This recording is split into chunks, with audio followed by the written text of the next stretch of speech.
everyone, welcome to Saturday Stream with my guest, Non-Pawn, in good old Off the Rails shenanigans. How you doing? How you doing today?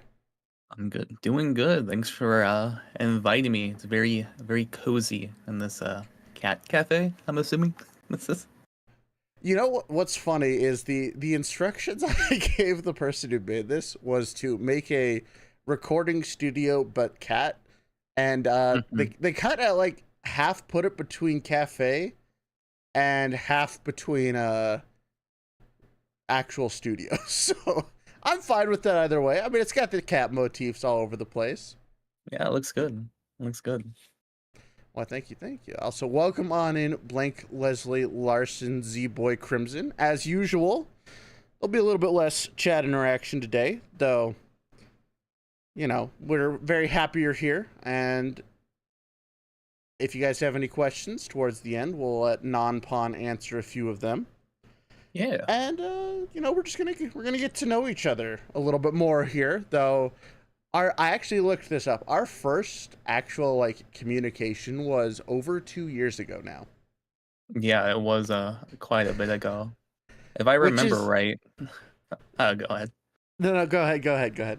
Oh, if I remember right, I think you were just getting started with VTchaos, and I was coming up to like my 1 year anniversary of streaming or something. And I'm like, yo, can I use this? And then it made that 1 year anniversary stream that much better. So that was pretty fun. I remember. Okay. My memory's kind of weird. I remember very specific things because I still know the stream that you were doing when you used it because it was a Hades stream. Yeah. My goal, because it was like a 24-hour stream. My goal was to like somehow beat the last boss in Hades like at the 24-hour mark, because I was like I was trying to time it perfectly, and I just ended up dying at the end. I'm like, no, not like this. Yeah, that sounds about right. That sounds about how everything I plan goes, is dying right at the end, tripping across the finish line. Yeah. Our Oh community, they were gosh. just spinning me around, throwing stuff at me at the same time. I'm like, guys, stop it. It's not funny. It was pretty funny. I believe you were one of the first people to actually post themselves using it. I know the very first person because I gave it to them early. So maybe that's a little bit cheating, but you were I think you were like either second or third. But Yeah, people were asking me, dude, like, how am I doing this and stuff? And I'm like, whoa, hold on. I take no credit from this. I just kept like leaking everybody to your YouTube channel. Like, how did you do this? I'm like, I did not do anything. I am not smart enough. Do not ask me how I did this. I did not do it. well, it's funny you say that because I had never programmed before. So like VTchaos has literally been an exploration of me learning how to program. So it was strange just how approachable it was. Really? Like, there's been plenty of pitfalls, trust me. I've torn out many hairs just trying to get the stupid thing to work. But it was a very interesting learning journey, and I kind of wish that more people took up the pursuit. Just because it's so fascinating to like. I personally feel that VTubing is kind of intrinsically linked with like programmers and programming knowledge, because I mean it is. That's how we get everything to work, right? I can agree with that. Once you know how to manipulate things yourself a little bit, it opens up so many more doors. Yeah, And that reminds me of sorry, go ahead. No, I didn't mean to interrupt you.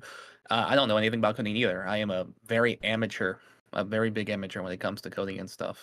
And streamer bots, because I know we talked about a little bit before stream. It's like coding, and using that, you're able to like manipulate stuff as long as you like learn how to do it. It's not too intimidating. It's just you just gotta like get in there and just keep trying it until it works.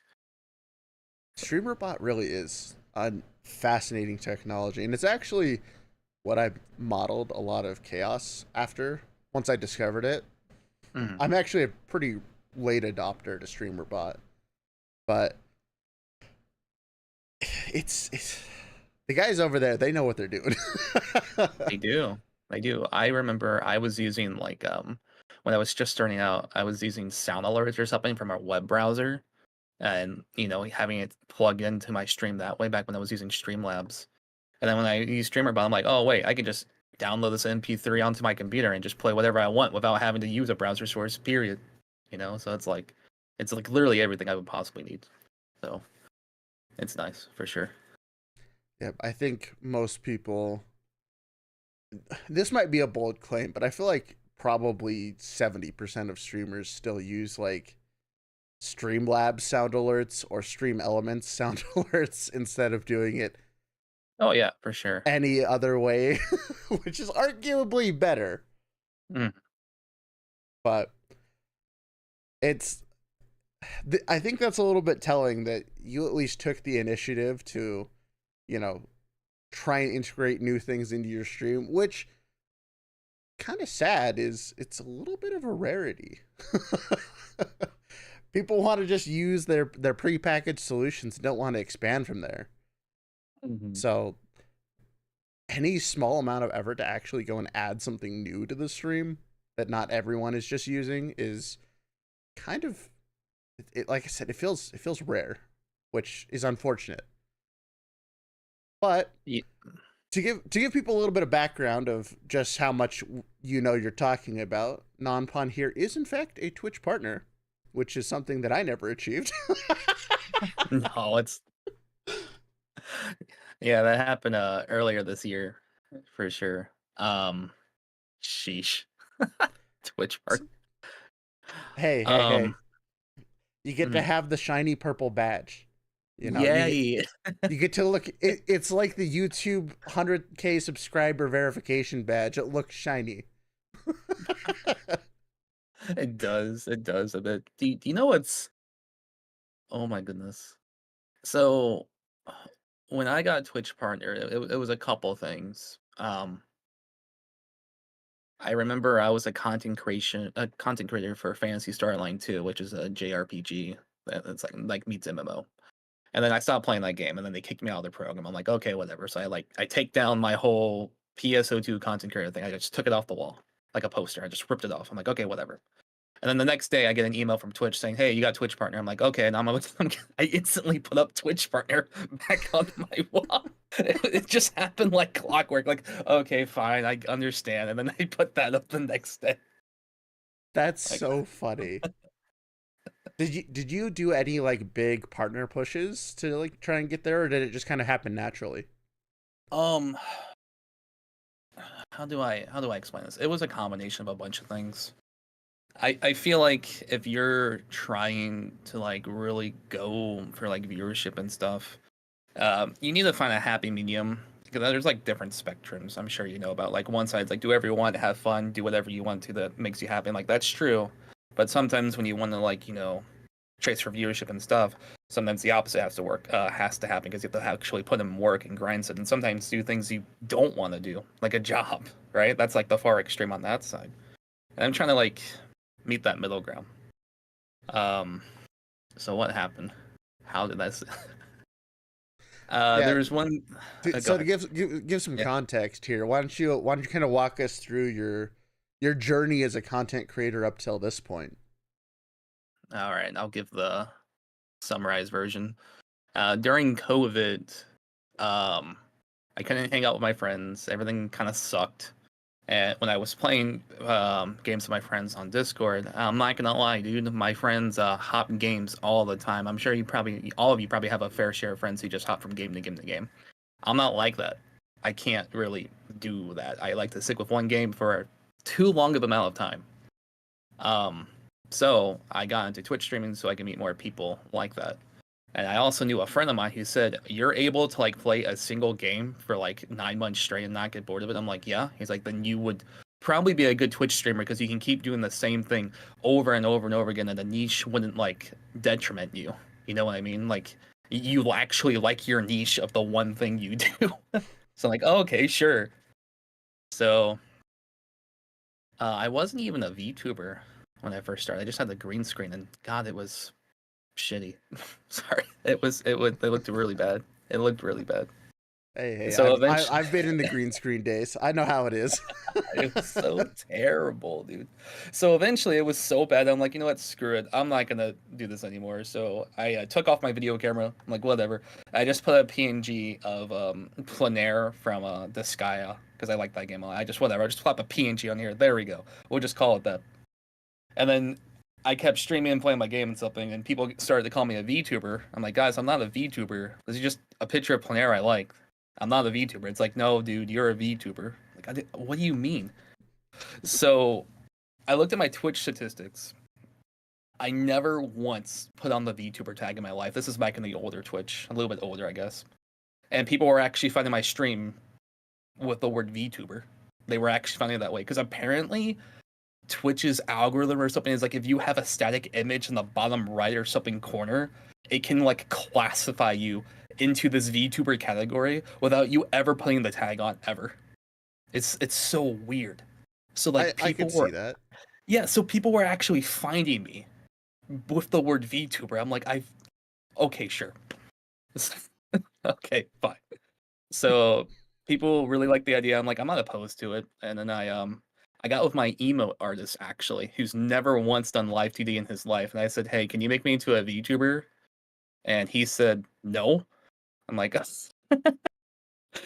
and then the next day he said, yeah, I could do it because he actually had a friend you could do live TD. So that's how I started with the whole VTuber thing. I feel like I'm going on a giant tangent here. Am I talking too much? No, you're good. You're good. You are the guest. Yeah. You're allowed to talk as much as you want. I got you. Yeah, so then I became a VTuber, and boy, boy did I. And that was just kind of it. Like, I liked VTubing, but like I never got into that culture of like looking up VTubers and thinking, oh, I want to be that one day. You know? It's not like I looked up to many VTubers on Twitter or something. It's not like I saw like Hololive or any big industry. I'm like, I want to be that one day. It just kind of happened, you know? And because of that, I never really cared if I had my model up or not, because to me, I was already the stream, right? I streamed with just a PNG and just my voice. So like the VTuber thing was just a byproduct of me. It wasn't my identity. Does that make sense? Yeah. So kind of just went along with that. And then surely but surely I kept doing the one thing I like to do all the time, playing one specific game for too long and build a community on top of that. And then I swap games here and there. And like pivot my direction. But that's how that worked. And then eventually Raelz, I got into more gacha games, even though I really shouldn't, because they're bad for my wallet. But I became more of a gacha game streamer. Yeah. Yeah, for sure. So that's how I started off. You know, 3.5 years ago. For those who don't know, Raelz taught me how to use Baiken in Epic 7 before I even knew who Raelz was. That's how far back my gacha gaming days was Epic 7, making tutorials for that. What's funny is I actually had a fairly large community on Twitch before I jumped ship, swapped to YouTube, started VTubing stuff over here. But unlike you, I don't have the propensity to play the same thing on stream, at least, over and over and over and over again. I very much jump ships quite often. Yeah. My comfort games I'll always go back to. But like those aren't the games that I play on stream because frankly, I think they're kind of boring to watch on like anyone do. Like I know there's a community of loyal TFT watchers. I know there's a community of people who like just like to watch, you know, the new game for me is Dark and Darker, but like I play those games to play them my way, and I'm going to be so honest, I really don't care for random people telling me how to play that game, you know? It can be because that's frustrating. that like if I'm playing a game on stream, I have to pick a game that I'm intrinsically okay for people to either intentionally or unintentionally backseat. And for Right. me, my comfort games, I'm sorry, just shut up. I don't want to listen to you. I'm gonna play the game the way I want to play it. Oh my goodness. You Oh reminded me gosh. of, dude. Okay, so I lost it one time, cause like I'm not gonna lie, like me and our community, we roast each other. We go back and forth, and I think that's all good and fun. Um, and I don't play Yu-Gi-Oh very often. I don't do that. I don't know much about Yu-Gi-Oh at all. And it's funny because the only thing I know how to do in Yu-Gi-Oh is play Exodia, which I'm sure you guys know that. If you get all 5 Uno pieces, you win the game. Really funny, really haha funny. And people were like losing their mind. It's like, why are you doing this? It's like such a bad deck or whatever. It's like, dude, I don't care, right? I'm just playing this because it's funny. So much to a point because I realized that my turns took 3 seconds and my opponent's turns took like 7 minutes. I actually I opened Monkey Ball, Super Monkey Ball, which is a game I like a lot. That's my comfort game. And I put it on the side of my deck. And as my opponent was doing their turn, I was not even paying attention to what they were doing. I was playing Monkey Ball in the corner. It's like, this is how much I'm paying attention to this game. I'm playing Exodia and playing Monkey Ball and winning at least 30% of the time. Leave me alone. Oh, that is so true. I don't think I've ever done that quite yet on stream, but I have absolutely done that with other games where I'm like, I'm waiting for something to happen, and so I have another side game that I have Right. just over because like I love playing Factorio, but I'm Mhm. also the type of player who I'm not gonna try and optimize everything to ridiculous levels. If I need to wait 10 minutes for something to finish, I will just wait 10 minutes rather than spend those 10 minutes trying to optimize it to take like 5 minutes, right? So Mhm. while Factorio's running in the background, I'll like be playing a game in League, swapping between the two. Oh, Mhm. good times, good times. Yeah, you mentioned that, playing the same game over and over again can kind of do this, and sometimes it does for me. Um, but I think the thing that probably helped me the most is just the personality, or just, I don't know, man. It's like, you really have to think, like, could you stream a black screen to people and still be entertaining? You had to like really think of yourself. And I thought like, yeah, I probably could do that still, because like every stream to me is just chatting sometimes. It's like what I'm doing in the background. Sure, I'm playing a game, but to me, every stream is just chatting because I'm just chatting, trying to get along with people. That's it. Sometimes I might focus on something and like be quiet, but every stream is just chatting to me. Um, and that's how I function. That's why I can keep doing the same thing over again. Because the thing is like I could stream a game that was optimal for like viewership, but also it's not like I needed it. I just did my own thing. Very Yeah. nonchalant. Very nonchalant.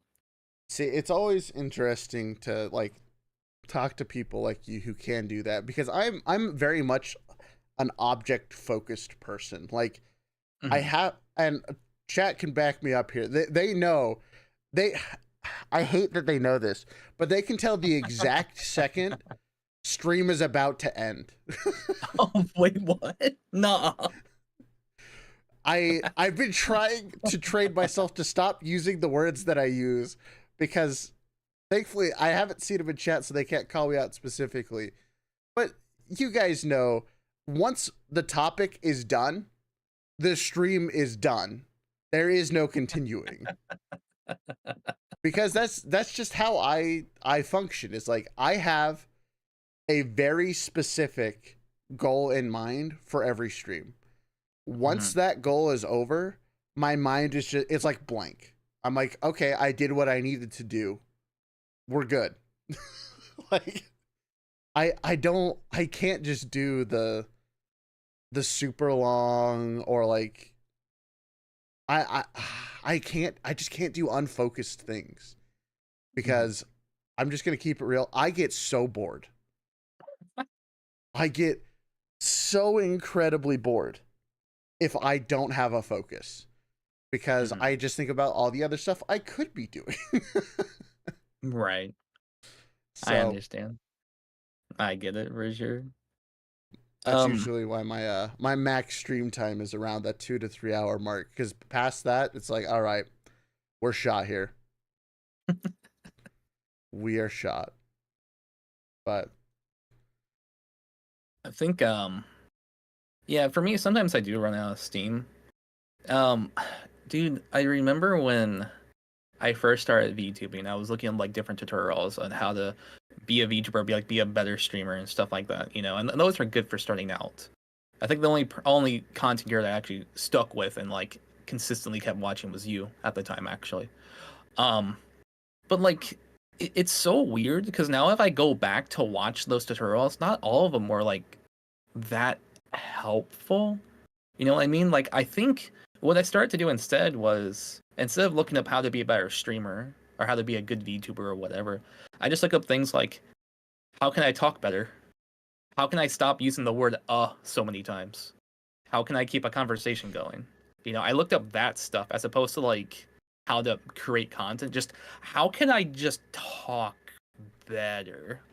And dude, that's just what I rolled with. you want the inside secret behind those tutorials, and I apologize to anyone who those genuinely helped. Those are the most okay. It's all I'm right. gonna Go use a ahead. concept. I'm gonna use a concept here that Merriweather has used of fast food content. Hmm. It's so incredibly easy to sound like you know what you're talking about. And even if Hmm. you do, which I feel like I did, you can structure video, especially tutorial videos, in a manner where you can't really say anything wrong, Hmm. Like a but fortune you, cookie. yeah, it's like a fortune cookie, but like you also know like the amount of people that are actually going to get something out of the video probably would have done just as fine if they had never seen it, Hmm. which is like a sad reality of like 99% of any of the how to do something better, how to do this better, da da da. Hmm. Because more often than not, this is depressing, but more often than not, the people who are actually going to figure it out are the people who found the answer on their own without needing your help. Hmm. And For sure. that's actually one of the main reasons why I got out of that style of content is because like it my end, it does feel good to like feel like you're helping people, but after you do it for a while, you realize, wait a second, I don't know if I'm actually helping people or just providing a soundboard to make people feel like they're making themselves feel better. Oh, that's like, oh my goodness, dude, that's like YouTube in a nutshell sometimes. Because half the time, and I don't know, I don't think I'll be too offensive here because I think some people can agree with this.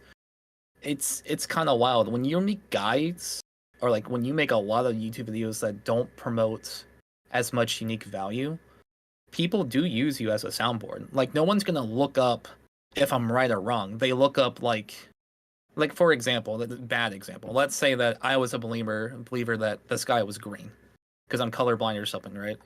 And then Right. I search up Google stuff and just keep searching and searching and searching until I find one guy that's going to validate my opinion. That's the person I care about watching because I already know the answer, right?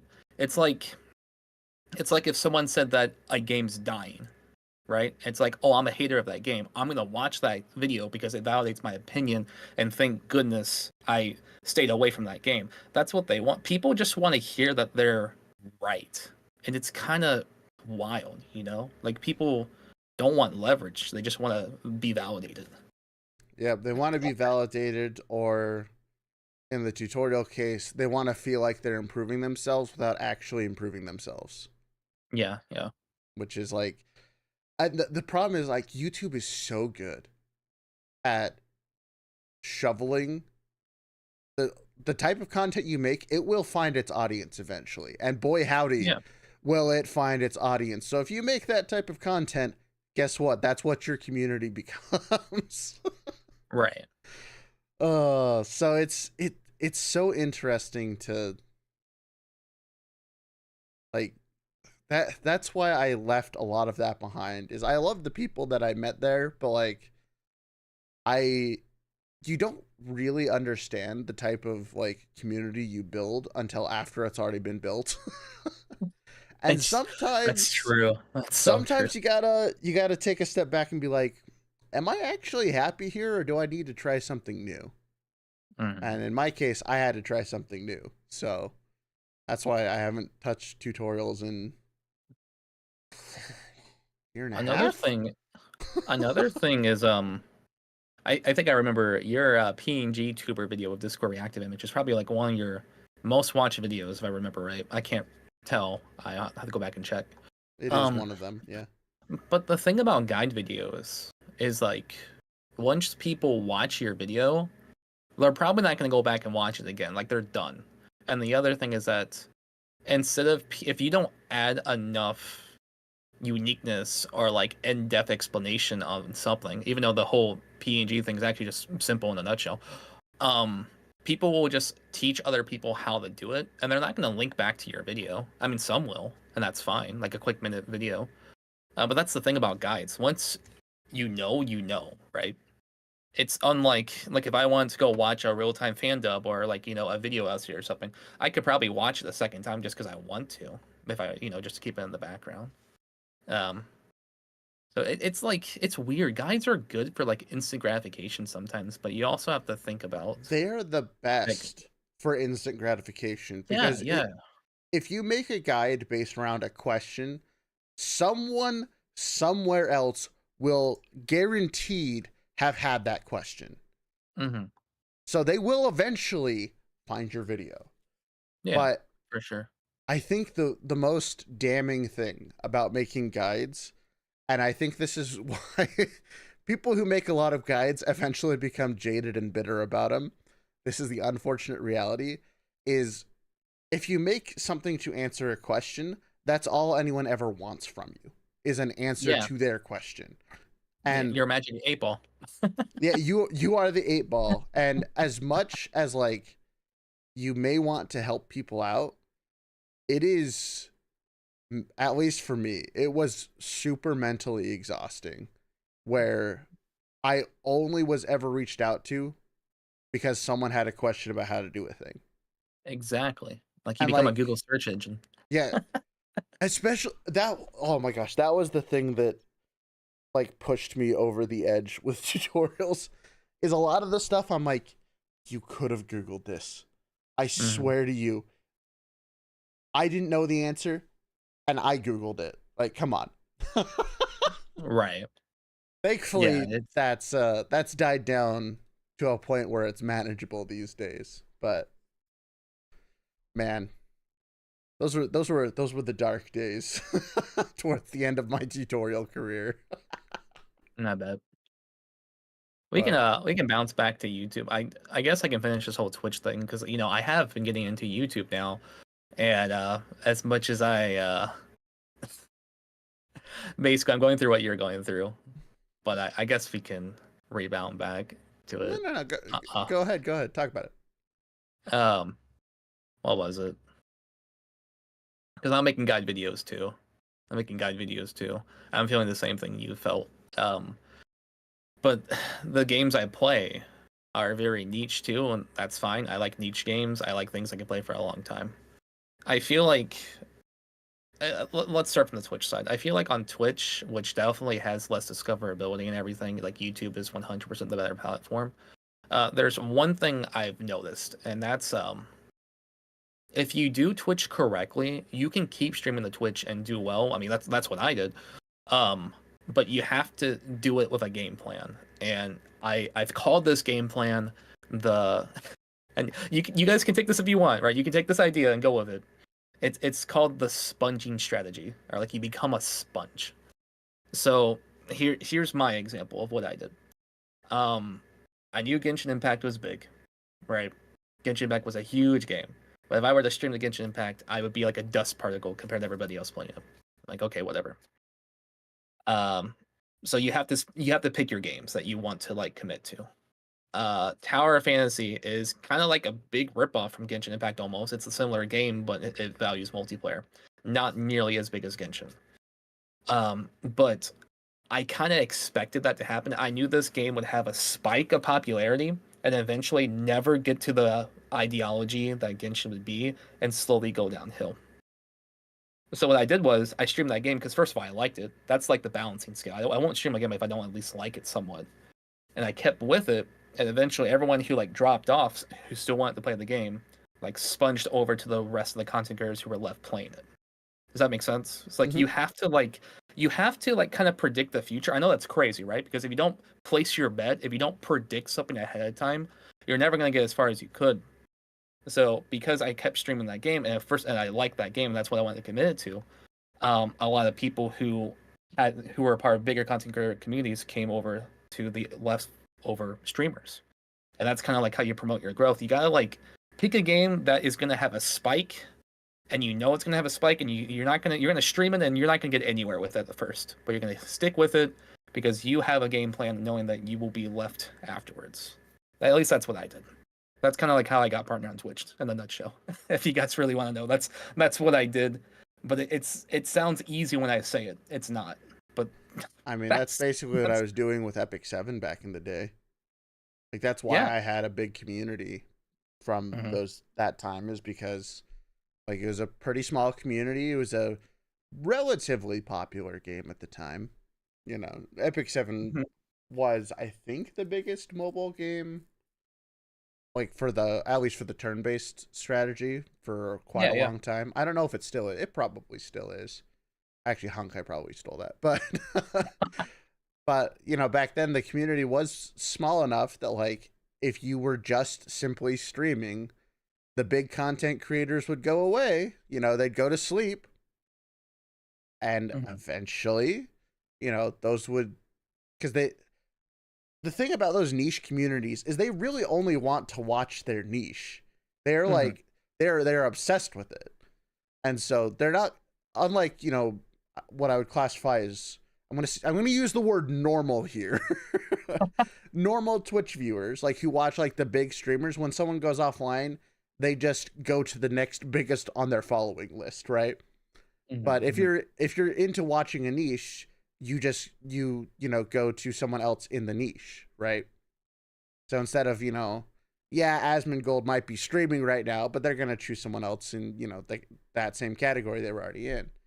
And that's how I mean, back in my day, I was slowly building up my average. I think it was around 40 when I quit. Over a relatively like short period of time too. It was only like 6 months that I built up to that, which, that's really impressive. Like, it wasn't me doing really anything. Like I put out some tutorial content, but it's like by the nature of me existing and, you know, focusing on that niche, it just kind of worked out. But me being me, my fascination with the game, it's actually almost like clockwork. There's about a 1-year cycle on anything I do before I have to do something new. I have to do something different. Oh gosh. Yeah, I'll do something different probably like once a year, maybe. Maybe I'll like completely change directions, but not often enough to be detrimental. But I guess with Twitch, I guess we can rebound to the YouTube part of it. I've done YouTube videos before. Dude, I feel like every time when someone talks about YouTube, they'll say the words, "This isn't my first channel." Yeah, I'm one of those people too. It wasn't my first channel. This is my first channel. Suck it. Oh, there you go. But half your videos are hitting. Wait a minute. It's actually not half anymore. I've officially crossed the threshold. I have more videos than hidden videos. That's not true anymore. It's not true. So, okay.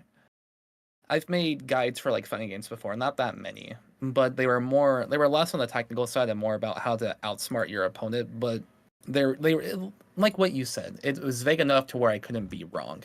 At least it still kind of made sense, and it was vague enough to a point where if you needed a reminder about how I felt about approaching a fighting game, you could come back and watch it. Does that make sense? Because like, unlike if I tell you how to do an input for a video game, you'll watch it and be done, right? If I Right. tell you, hey, this is how you know that your opponent is probably very upset, this is what you should do. You could go back and watch that and just like kind of reimagine or like use it before you go to a tournament or something. The mindset of fighting games is something that's exclusive and unique enough to where it adds value the more you watch it, right? Like a nice fortune cookie, philosophy or something. Yeah. Cool.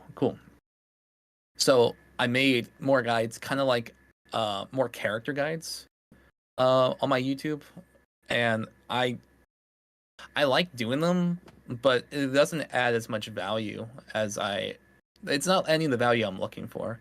Because when people look at YouTube views, it's usually the same. You see that big giant spike at the start with all like, your community and everything, and they come watch it. That's the big spike. And then it keeps going up or it flatlines or whatever.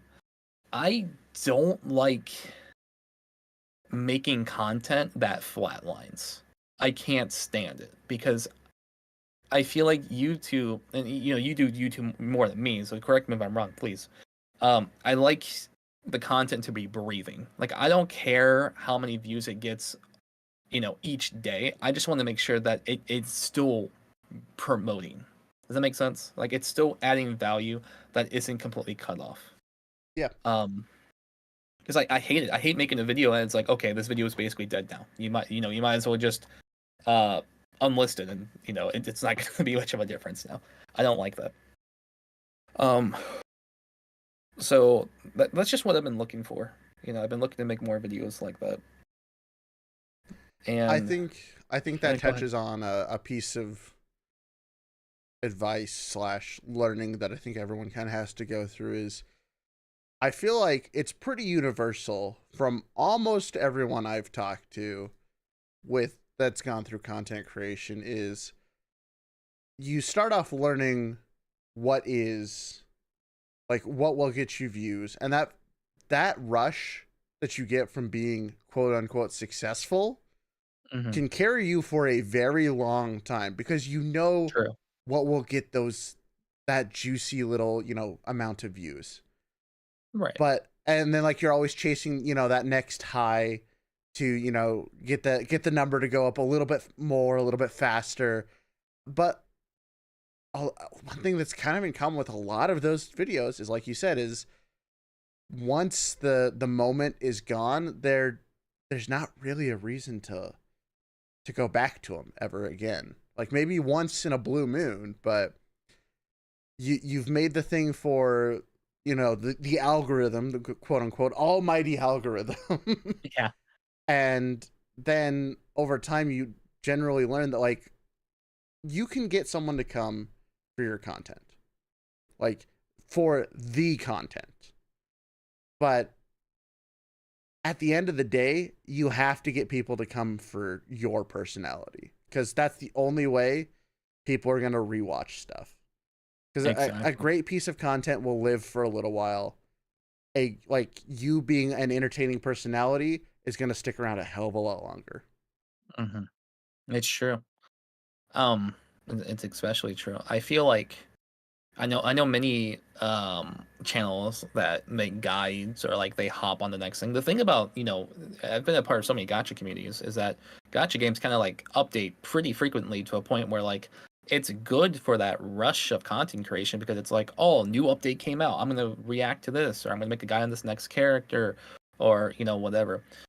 Or maybe there's some new news that drops and you want to cover that. The thing is that I feel like it is content creation. It definitely is. You're still putting the work in, but it's being, I don't want to sound insulting. It's just, I'm sure it's an opportunist content creation style where And there's some people that are totally fine with that.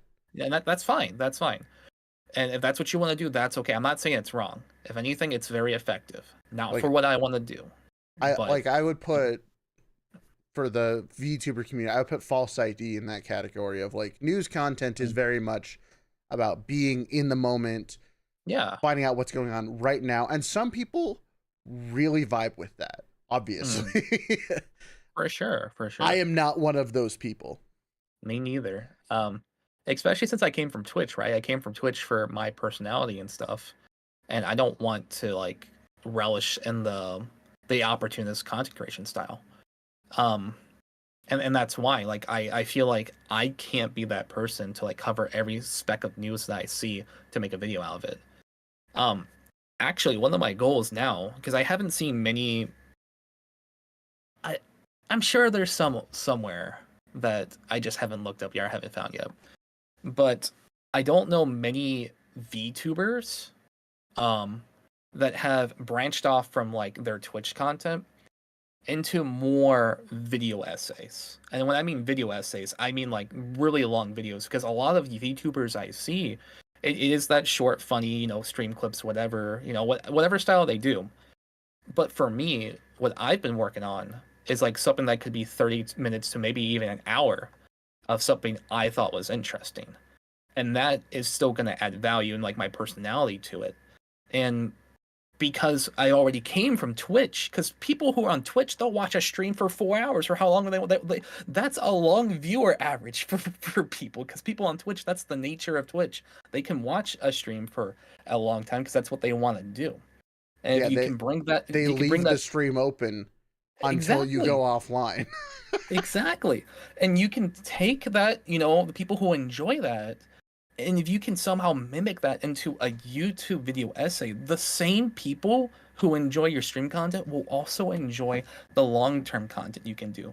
But I feel like when I see a lot of YouTubers, it is here's the stream and their YouTube is more like 5-minute 10-minute content, and again there's nothing wrong with that. I just have not seen many VTubers who have split from here's my stream and here's my long ass video essays, so when I'm not streaming you can put this in like a videotape or something and just watch that. You know what's funny is you mentioned the 10 to 15 minutes as that thing, because like they're actually let's see how I want to be careful how I phrase this so it doesn't sound overly negative. Right. But there are a lot of people who okay, actually hold on, let's rewind. So you're familiar with I'm pretty sure everyone who watches YouTube at all is familiar with the 10 to 20 minute topic videos about a thing. Like, Yeah. why this person's terrible, why this business is great, how this thing does this thing, right?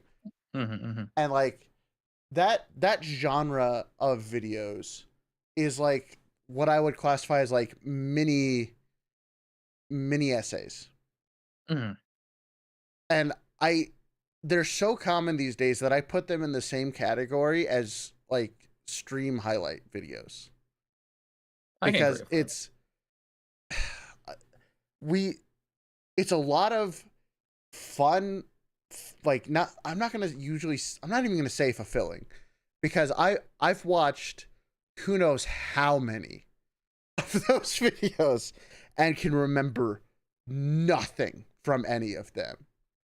However, I will remember the 3-hour crime documentary that I listened to one time about this, serial killer, because this guy went into every possible detail. And it was such an interesting experience that, like, I feel like that perfectly describes the difference between those styles of content is something that you've poured your heart into that's really long that people can engage with the entire time. Yeah. That's like, wow. Like that makes an impact. All the other videos, like they're good, they're fun content. Obviously people enjoy them. Like, because I would say arguably that like 10 to 20 minute like video about a thing is the 100% most common video on YouTube. For sure. Like, they get millions upon millions upon millions of views.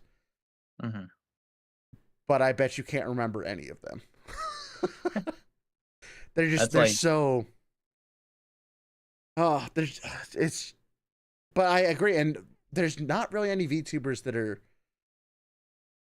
going that extra mile to hit that, to make that content that is really focused on the thing that they are like frothing at the mouth to talk about. yeah, definitely.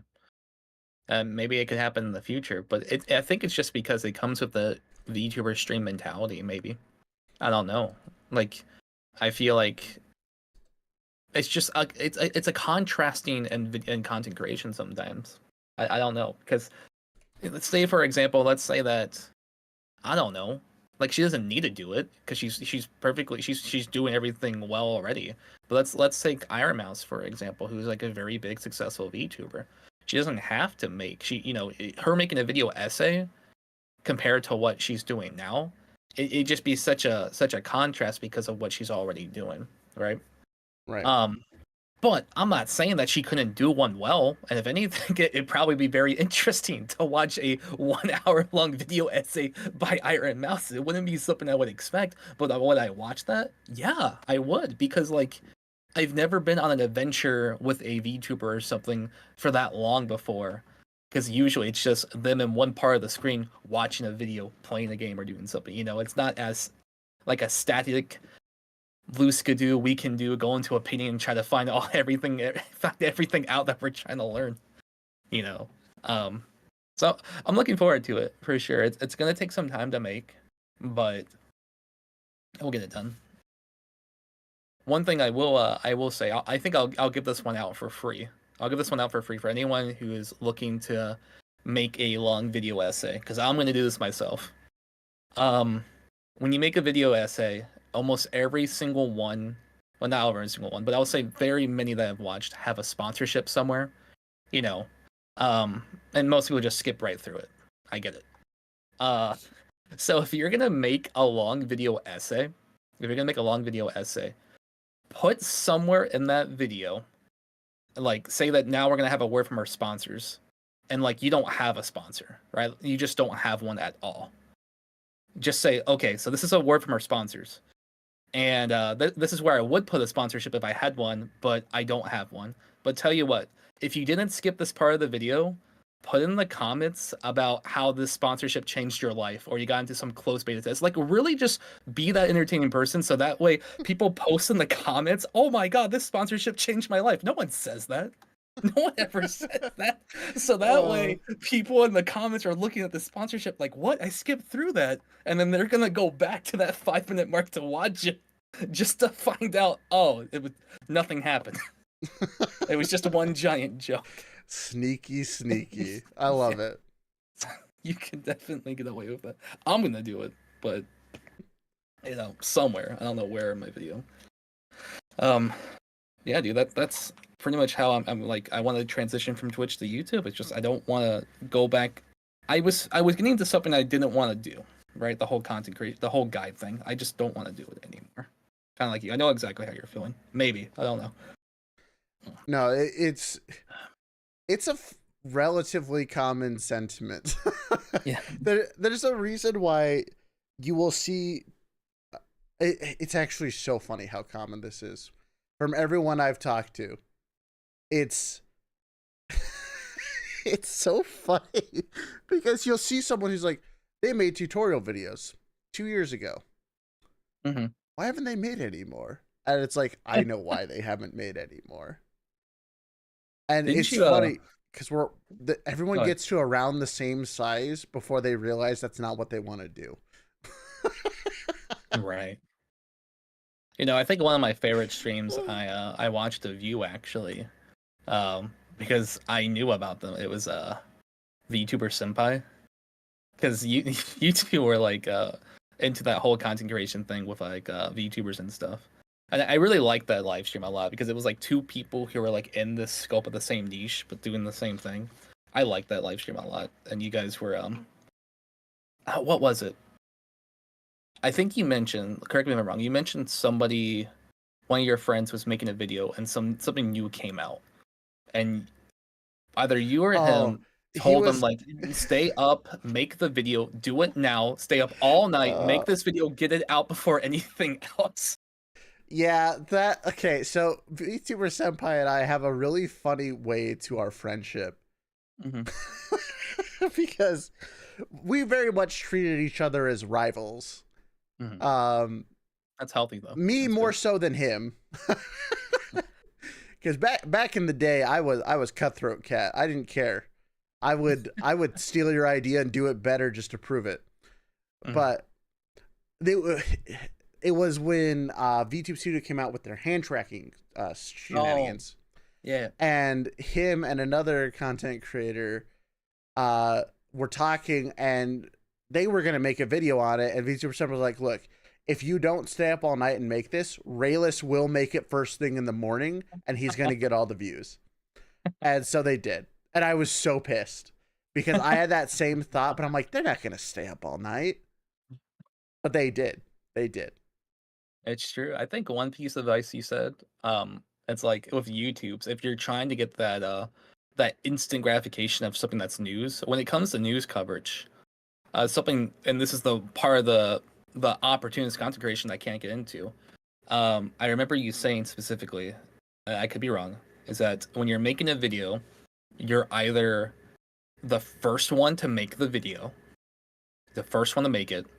You either have the best video out there on the topic, or you're just neither or, and it's just gonna like not do as well. Yep. You're At either all. first, best, or last. Exactly, exactly, and that's the game with opportunist content creation.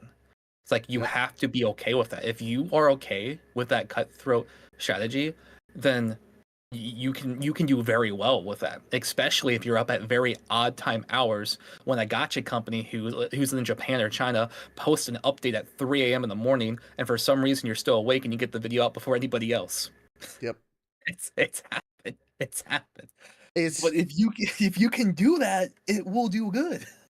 it's one of the that's one of the main reasons why I don't like I didn't want to do that anymore, because like for me personally that's exhausting, Hmm. knowing that if a big piece if a big update comes out, that I have to drop whatever I'm doing Hmm. to make the video, or it's not even worth making.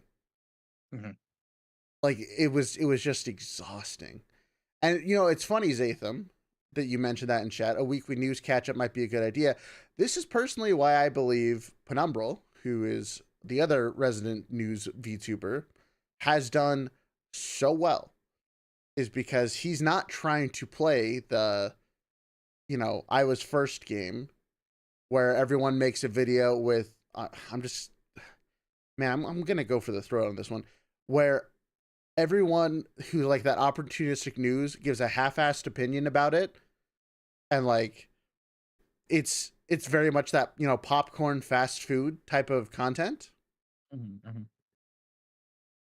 But like Penumbral streams are like 3-hour discussions about like 3 topics. Like they just go super in depth into the biggest thing that happened that week. That's personally why I think he has been so successful at it, is because he's not trying to play that first in first out game. He's deciding to focus on the most important things and actually dig down and talk about why they were important. Like I feel like that's a very big distinction. Yeah, it's very unique too that way. Yeah. But you said it was 3 hours, like a longer term video too. No, well, So, he streams the weekly news discussion. Like he oh, puts I out see. a short where he quickly mentions everything, and then Hmm. immediately after that short goes out, he's live talking about it. So it's like it's a very interesting strategy, and I think it works very, very well.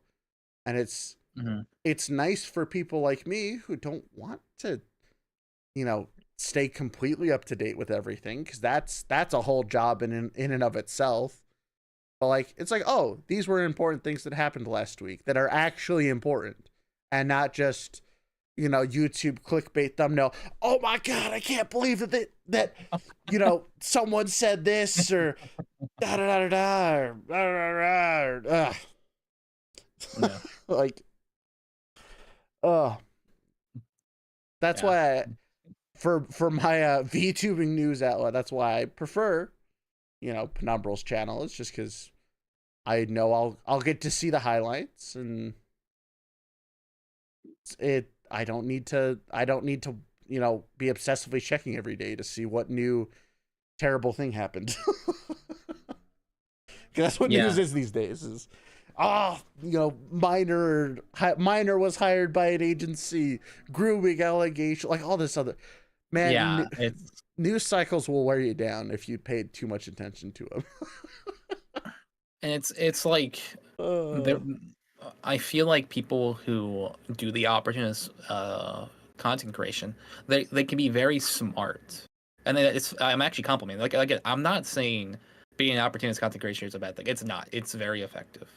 And many that I know about are very intelligent with their thumbnails and their titles because they're so used to the instant gratification, and they know that that's like their main selling point, like the big skyrocket you see at the start. That's their main focus, not the long one. That's their main focus, and that's okay. Mm-hmm. So they use these strategies, which are very effective. And unfortunately, this is just how people are. People are more inclined to check out a video that's expressing negativity, unfortunately, and check it out.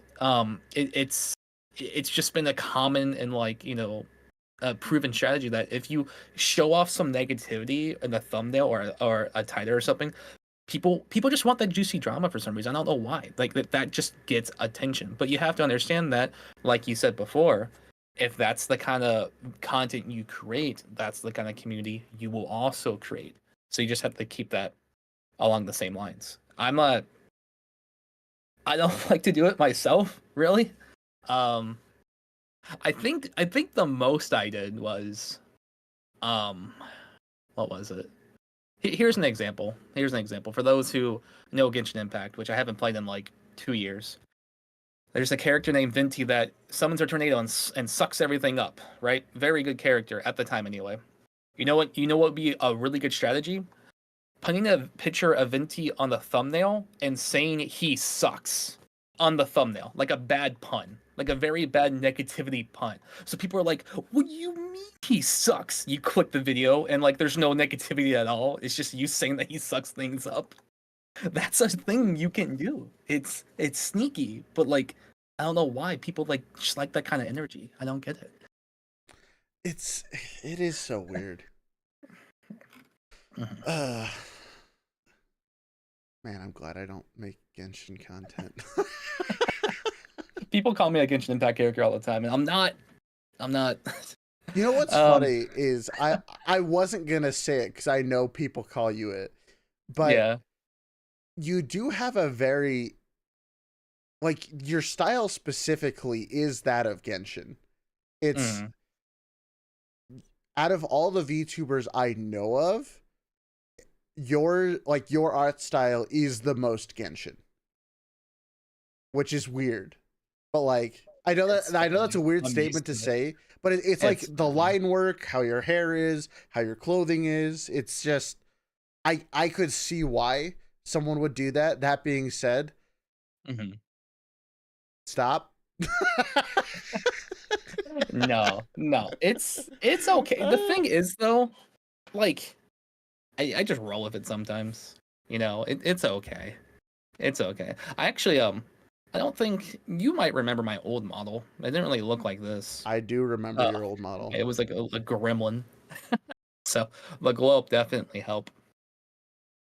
Speaking of my model, dude, I lucked out. Do you know about? Do you guys know about Patella Coop? Or they changed their name around, I but do not. they are this VTubing team that has created like a bunch of like S tier models. Like for Project Melody, I think they made one for Iron Mouse as well. Like they make some really good models, and I said like, if I want a good VTuber model, if I want to do this, I'm not gonna keep buying a new one every damn year. I want a good one. And I was already irresponsible with my money with gotcha games anyway, so I'm like, fine, I'll put this money aside. But it wasn't easy because they are such a popular and successful VTuber creator team that they have to have you put applications in. You have to put applications in and get selected to get a commission from them. And I was like, okay, I gotta do something. So when I had my old model and we draft up like a good design sheet of all the clothes and everything, and I'm like, okay, I hope this works, and I submitted it all over to him. I was like, here you go, here's my email, here's my application. I sure hope I get picked. And it kind of changed my life a bit because that morning I woke up, I was eating cereal, and I looked at my phone and they said that my application was accepted. And I was like, I cannot believe I'm gonna see like my old model in this glow up state. It was like a dream come true, honestly. I was very happy that day. That's awesome. My Yeah. model was a complete accident, so here's how we are. I can't see you anything other than the cat now, but part of me still remembers your old model, like snips and pieces of it.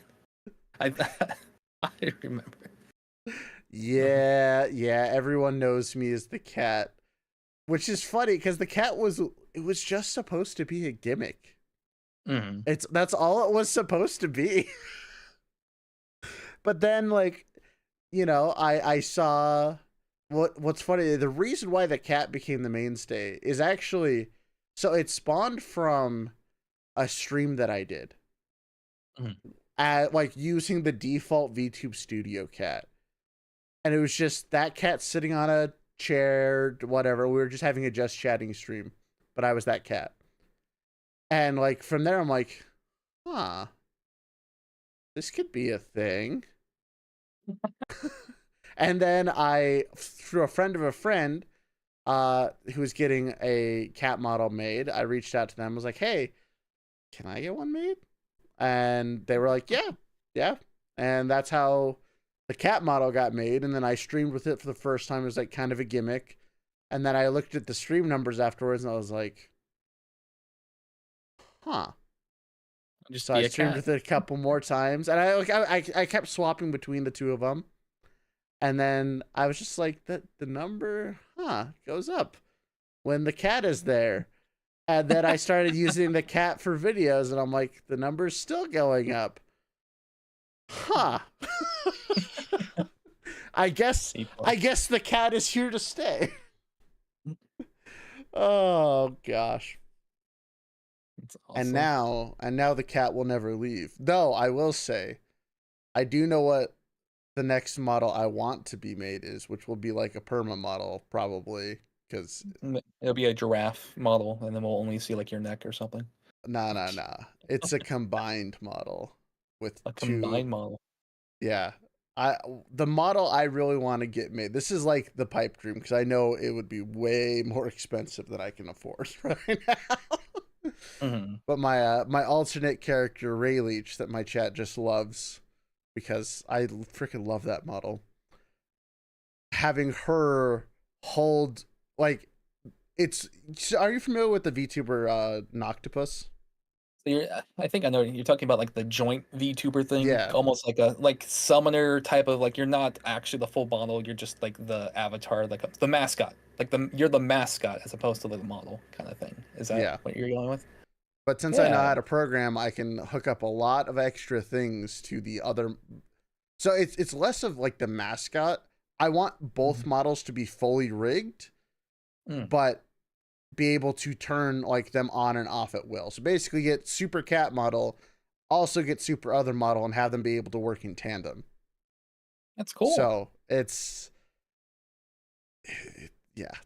an interesting idea. I know that you can do it, but like, good God, is it going to cost an arm and a leg? Yeah, the VTubing machine is very expensive for sure. Especially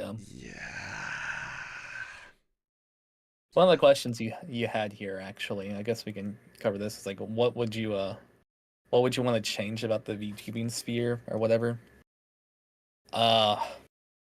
Twitter, X. I don't know what to call it anymore. See, it's funny you say that. I basically don't use Twitter anymore.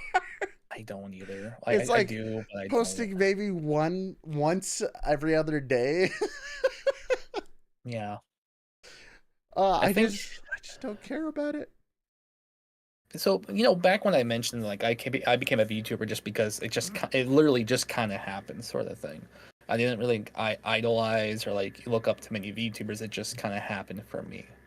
I feel like the VTuber sphere is filled with people who look up to VTubers and want to strive to be something like that one day, which is fine. It's the same thing as looking up to a YouTuber. It's fine, whatever. You can have dreams, you can look up to people. But I how I said that like people can use negativity in YouTube thumbnails and stuff to like garner more attention. That's a strategy. Mm-hmm. I the Twitter strategies, dude. The Twitter strategies. Controversy sells. Yeah, I'm probably gonna offend somebody here. I might. I'm sorry. I'm sorry. And this isn't to like victim blame anybody, because I'm sure there are many people who have been victims on Twitter. I understand. But I don't see many. I've just seen times when people post a screenshot of a conversation that happened in their DMs, and I can't help but to think to myself, like, that never happened. Like it looks bad, but sometimes I'm like, I don't think that ever happened. But if you say that, it's gonna look like you're kind of a bad person for not giving the benefit of a doubt, even though it's a complete stranger to you anyway. And I'm sure Yeah. that takes away from the fact that some people actually do get harassed in their DMs, and that does happen. But it's like, because people know that they can fringe it to get attention, it's like, who do I believe anymore? I can tell you guys without a doubt, and I don't know how often it's happened to you, Raelz.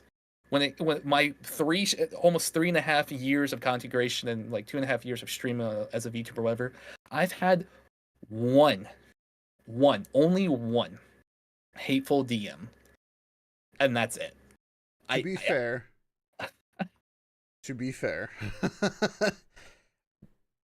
we are both guys. Yeah. That is a reality that I think does have to be accepted. However, I've had 3 notable You've ones. had 3? I'm jealous. I want more. Well, one of them, okay. So one of them, are you familiar with the dumpster fire that was Kiwi Farms? No, I don't. Okay, it's basically like 4chan but worse somehow. Okay. And like I don't go on there, but one day I have a friend of a friend of a friend who kind of lives on those forums, and he said I was name dropped on them, and I was like, what does that even mean? So like, of course, I had to go find out what people were saying about me, right? If you're gonna show up on a terrible website, your curiosity's piqued. Sure. But it was back after I did the first like Niji Sanji audition advice stream that like it blew up. Like it was ridiculous. And someone trigger warning for anyone who cares out there, but they were talking about like the audition process or whatever, and they're like, I swear to God, if that damn delete Raelz gets in, I'm gonna shoot myself. Wow. That made my day. That's where the whole concept of Raelz came from, was that hate comment. Oh my God, it made me giddy. Maybe I'm a terrible person, but like it was really funny to me. And so that was like a funny hate comment, because like those type of comments I genuinely don't give a crap about. No one really gives a crap about that. However, the one that was like kind of weird, and this one I will forever remember, is I did a video on Sarue, who has done some questionable things in the past. She's a little bit controversial. However, I mean, guys, I cover people's lore. I genuinely don't know like 99% of what they've done. I'm gonna keep it real.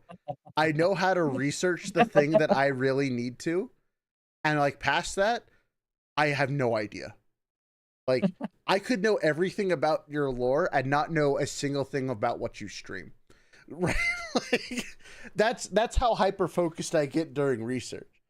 But I made a video about her, and I got like a 3-paragraph like response from a fan who, granted, they weren't like a longtime fan, which is probably why this doesn't like It's not like traumatic or anything like that, but they were just so disappointed that I would ever make a video about this person because of all the things she's done. And I'm like,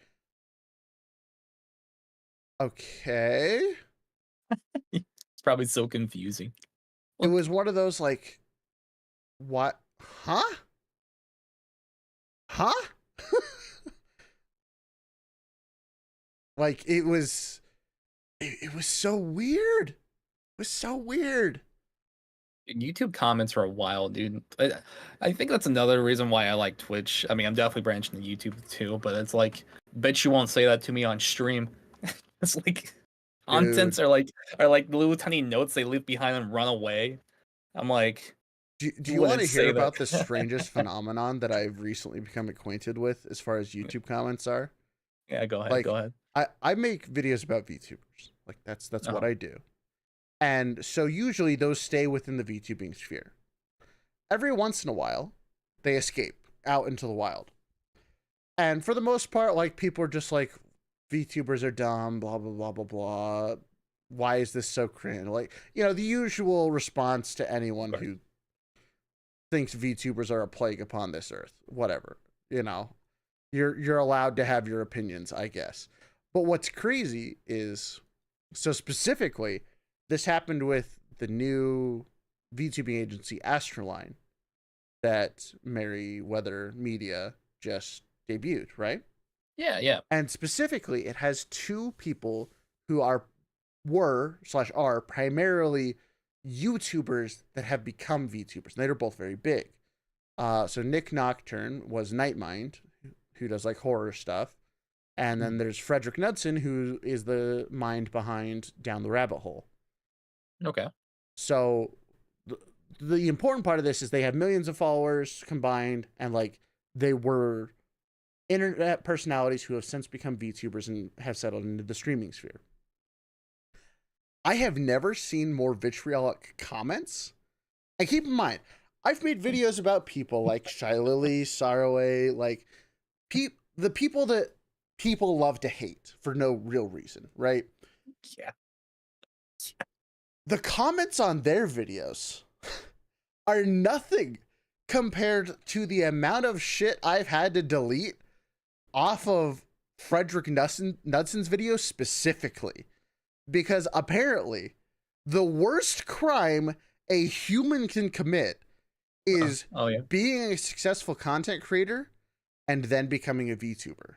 Yeah, how dare you, actually? That's kind of messed up. Why would you do that? There are so many slurs written on that video. Okay, I'm not going to repeat any of them, but there is slurs that have been said that I didn't know existed. Like, I'm like, what the hell are these words? And I look them up, I'm like, oh, okay, no. okay, let's just set up a new rule to delete all comments with that in it. I like, good Lord, they're so upset. It's crazy. Even when the Genshin community hated me for how I pronounced words, that was still less vitriolic than people hating these guys just because they became VTubers. It's crazy. Like I said, I've in the 2.5, 3 years of just doing VTuber stuff, I've never seen people be this upset. And I'm just like, why do you care? Like, what's going on? Why do you guys care? It's so weird. It's so weird. It's funny, it's funny you mentioned that because I don't remember which video it was, because I do watch a bit of your content. Like VTubers have been around for a long time. They just weren't called VTubers. Like how video game YouTubers would have like a small character they would talk into, like I don't know, like Scott Falco in the time.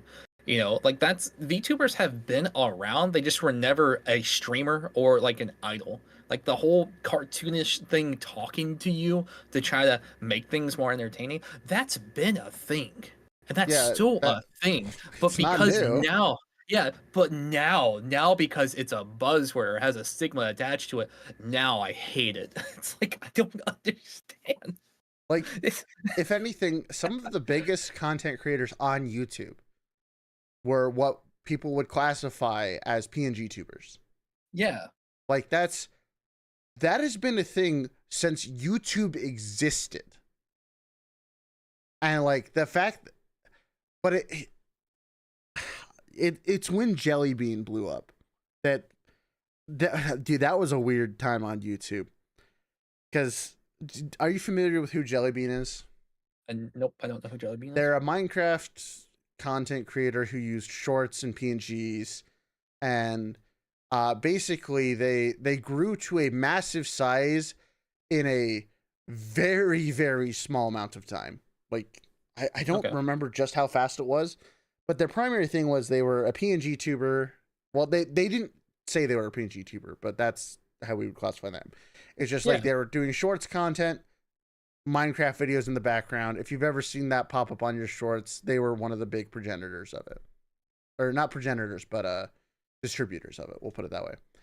And Okay. like after they blew up, the internet became unabashedly aware of the terminology of PNG tuber because I actually talked with VTuber Senpai about this because we both had videos about, being PNG tubers. That was when everyone's like, anyone who's a PNG tuber is fatherless. And I was like, this is such a weird, but like it was so many comments for like a day, and then they all got bored and moved on. But it was one of those like, guys, this has literally been a thing forever. Why are we all upset about it now?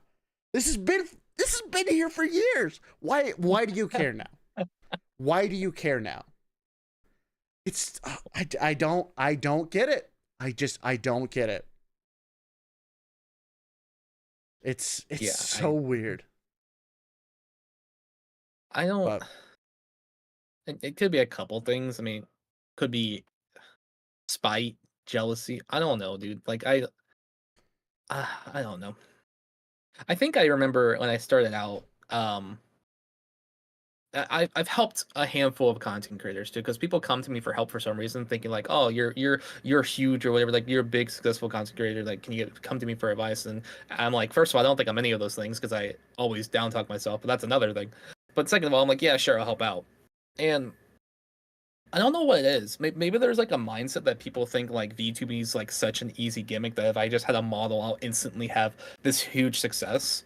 And I feel like when I was helping people learn about content creation, like I gotta get me a nice looking model so I can do well with stream and stuff. I'm like, dude, guys, VTubing is not really pay to win. I mean, at most, maybe people might like your thumbnail more because haha, funny anime character on screen. Maybe. But like that's not gonna add much value unless they stick around for what you're doing, right? And so I don't go ahead. I want to touch on that because the pay to win conversation is the one that I have had a lot. I'm Mhm. yeah, shut up, Zatham. I'm infamously one who has spent a lot of money on VTubing when I got started. I've since I know. spent even more money on VTubing. Um, and my thought on pay to win is kind of unique because I do think it's pay to win now, but not in the Okay. sense that everyone thinks of. Like, it's not just the model. Mhm. And like this isn't just exclusive to VTube. This is like content creation in general is yeah, if you have more money to throw at nicer things for stream, you're probably going to be doing better than the person who can't. Right? Like that's if you can have a nice stream setup, not like super top end, but just like a nice one from a base level, presentation is important, right?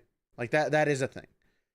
But the thing that gets flown in context is or thrown out of context is the presentation isn't everything.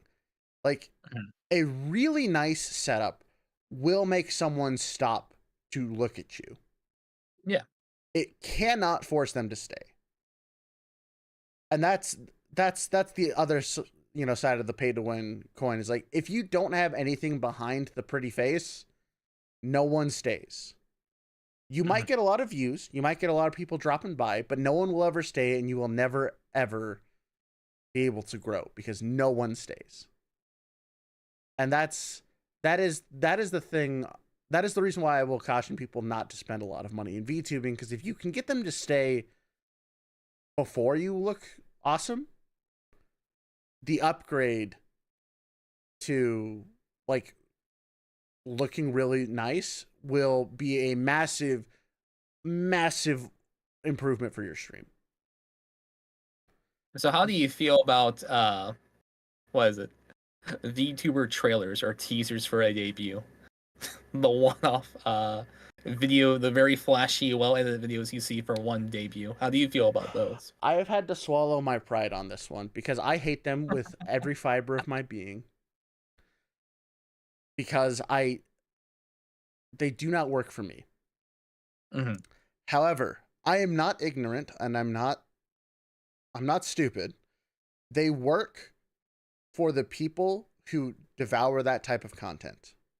Mm-hmm. Like, you cannot ignore that there is a stereotype of VTuber watchers who are there to see the spectacle. They really don't care who's putting on the spectacle, but they want to watch it. And like, so that's why like these are the people who they'll do debut hopping. They'll go to all the events. They'll go to the concerts. They'll go to the karaoke's, but they'll never be the person who's there when the streamer's there just talking to their chat. And those are the people that those trailers are made for. Because as much as I think they're really not that helpful, they do get an initial audience boost to get you there, which might push you up a little bit higher in the rankings to let more people see you who might actually stick around. Because, at the end of the day, if you have a 100% increase in viewership for that day, and then it peters out to, a 5% increase overall over the next 6 months, that's still a win. I don't really like the trailers. I will probably only do them for like tailored to my community because that's what I care about. But like the general whatever, haha, debut, great, wonderful, whatever. I don't know. I just don't know if that's me. And I think for most people, you invite the people who want to see the spectacle, but not the people who want to stay. And I don't know. I'm just kind of against debuts in general if it's your first thing you're doing. However, debuts are events. They get more people there. So even though I don't like it, I do see why people do them. They do kind of work. If for no other reason than to remind people that you exist. So, it is what it is. Yeah. I still don't. Yeah. I can kind of, after your explanation, I can kind of see where they're coming from about the pay to win model. But at the end of the day, like if you're saying, I guess to really illustrate it, right? If you're saying that like the pay to win model is like the very nice expensive picture frame, right? The very nice picture frame, but your content is you like painting the picture, making sure people can stay. I think I can get with that. Like, the frame is there. People will come to look at that like, ooh, that's a shiny diamond-plated frame. I gotta look at that painting. But if it's just a stick figure of a horse, then, whatever, I'm gonna move on. So I can kind of get the fact that it's good for the first impression, but ultimately it's up to you to keep rolling with it. See, I view it more like the outside of a restaurant building, right? Okay. Like, if the restaurant Can we use Waffle House? Sure. We'll use Waffle House. If the Waffle House looks really nice, like it's clean, it's kept up to date, there's no paint chipping or whatever, and there's another Waffle House literally sitting next to it that looks just even slightly run down, let's say that the food quality is the exact same, because they're both Waffle House, right? You're going to go to the one that looks nicer. You just will. You will give that one the shot first. And so Right. in that sense, I think that's the part of pay to win that I think does actually exist. If all Okay. content was created equal, like it just if all content's created equal, then yes, pay to win exists. However, not all content is created equal. And so Mhm. therefore, if you go into the nice looking Waffle House and it tastes like absolute garbage, but you go into like the kind of shady looking one, you're like, oh my gosh, this is the best thing I've ever had. You're gonna keep going to the shady one. But Just the idea that's, of the Waffle House makes it so much better. I Um, mean, ideally you would never go to a Waffle House in the first, but you know, let's see. I'm down for yeah. debuts, but I can't with some that just keep doing re-debut and still haven't debuted. Just why? I that's a whole different that's what we call a Twitter VTuber. We're not going to talk about those. Okay. The Uh, eternal prepping and never actually do anything. right. Oh gosh, man. Yeah, I feel like I don't. What? How do I phrase this? So back to the whole thing. We'll circle it back just a little bit. Back when we talked about YouTube tutorials and like how people could like how you improve your stream and stuff. So let me bring up this one piece of advice I got from some expert YouTube or content creators, right? And you guys probably heard this tip at one point in your life if you have ever been serious about streaming, maybe. And one tip that stuck out to me was like make sure you're always talking. Don't have any dead air whatsoever. Just keep the content rolling and always talk. And for the most part, I was like, "Oh, that makes sense." Yeah. And I was just being a chatterbox on stream. This is the thing though. Like just when you're streaming, sometimes just shut up. I don't know. Like you can use silence to stream well. You can still do that. As a matter of fact, one of the things I learned about trying to communicate more effectively, it's called the 3-second rule, where by pausing at this exact time frame, you are more engaged in what I am saying by using silence. Because with the 3-second rule, now you're more engaged in the conversation, just like that. And maybe that was a good example. You can use silence to stream well. Don't take this advice of like you have to always be talking and creating content by talking. That's not always the case.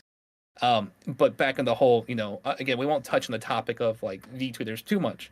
But I remember like a lot of ones that I've interacted with give advice on streaming, and a lot of it's kind of like copy and pasted stuff from those kind of tutorials that I used to watch a long time ago. I don't know. How do you feel about that? I feel more well. So for me, it's a little bit different. I've never really had that problem because of how I do streams. Mm, With me being an object oriented person, I don't say anything unless it's going to add to the current conversation, which mhm, sort of intrinsically ties into the, just shut up occasionally yeah, because I don't I don't really just talk about random crap unless that's the point of the stream, right? mm, Like if I'm discussing about a topic, I tend to stay very focused on that topic. And granted, we might go off on a tangent and that becomes the new topic, mhm, but the point is I try not to say anything that doesn't have an intrinsic meaning behind it or like I'm mhm. not just throwing words out there just to keep the conversation going. If the conversation is over, I either need to find a new topic to talk about or just let it just be done. It's fine. Like that's okay. You know? You see, That's you are a very objective based person when it comes to conversations. it is. Mhm, It's terrible. At least when I'm by myself. When I'm with other people, I can ebb and flow and, do whatever I need to kind of match up with the people I'm with. But if I'm by myself, you very much know the topic is over. And like I will use pauses and things to emphasize things because that's kind of how it works. Oh god damn it, Sathan. That's Thank you for letting us lose the game. I appreciate it. oh my goodness. But it's silence is definitely a tool because, and especially slowing down your speech is another thing that I think some people don't do enough. I'm going to use XQC as an example, who ironically does both talking very bad and very well. Because like normally he's talking like a million miles an hour, you can barely understand anything he's saying, but occasionally he'll pause. He'll do that pause, right? He's like, and if you think about it, it just like he slows down because he has to think about it, and the words have more impact. And you're like, wait, hold on. He stopped going a million miles an hour. What is he doing? Like, what is he about to say? What wisdom is he about to impart upon us? But yeah, silence is a thing that you can use. For sure. More How did you importantly, sorry, go ahead. No, Oh, you. here we I go. demand it. Here we go. I'm curious to like, because obviously I use you as a reference for stuff too, to get to where I am now sometimes. But I remember way back then, I think you did like a collab stream and something like, like how did you learn to do what you're doing now? Like, what was like? I guess I should say, what was your grade school VTuber lesson that you eventually just threw away after being taught it? And you can think of anything like that.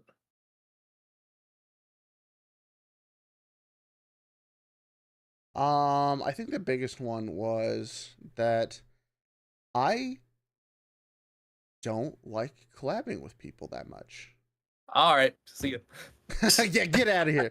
Well, at the time I didn't, because I think one of the biggest things that is interesting about collaboration specifically is I actually think that they are the worst thing you can do when you're first starting out.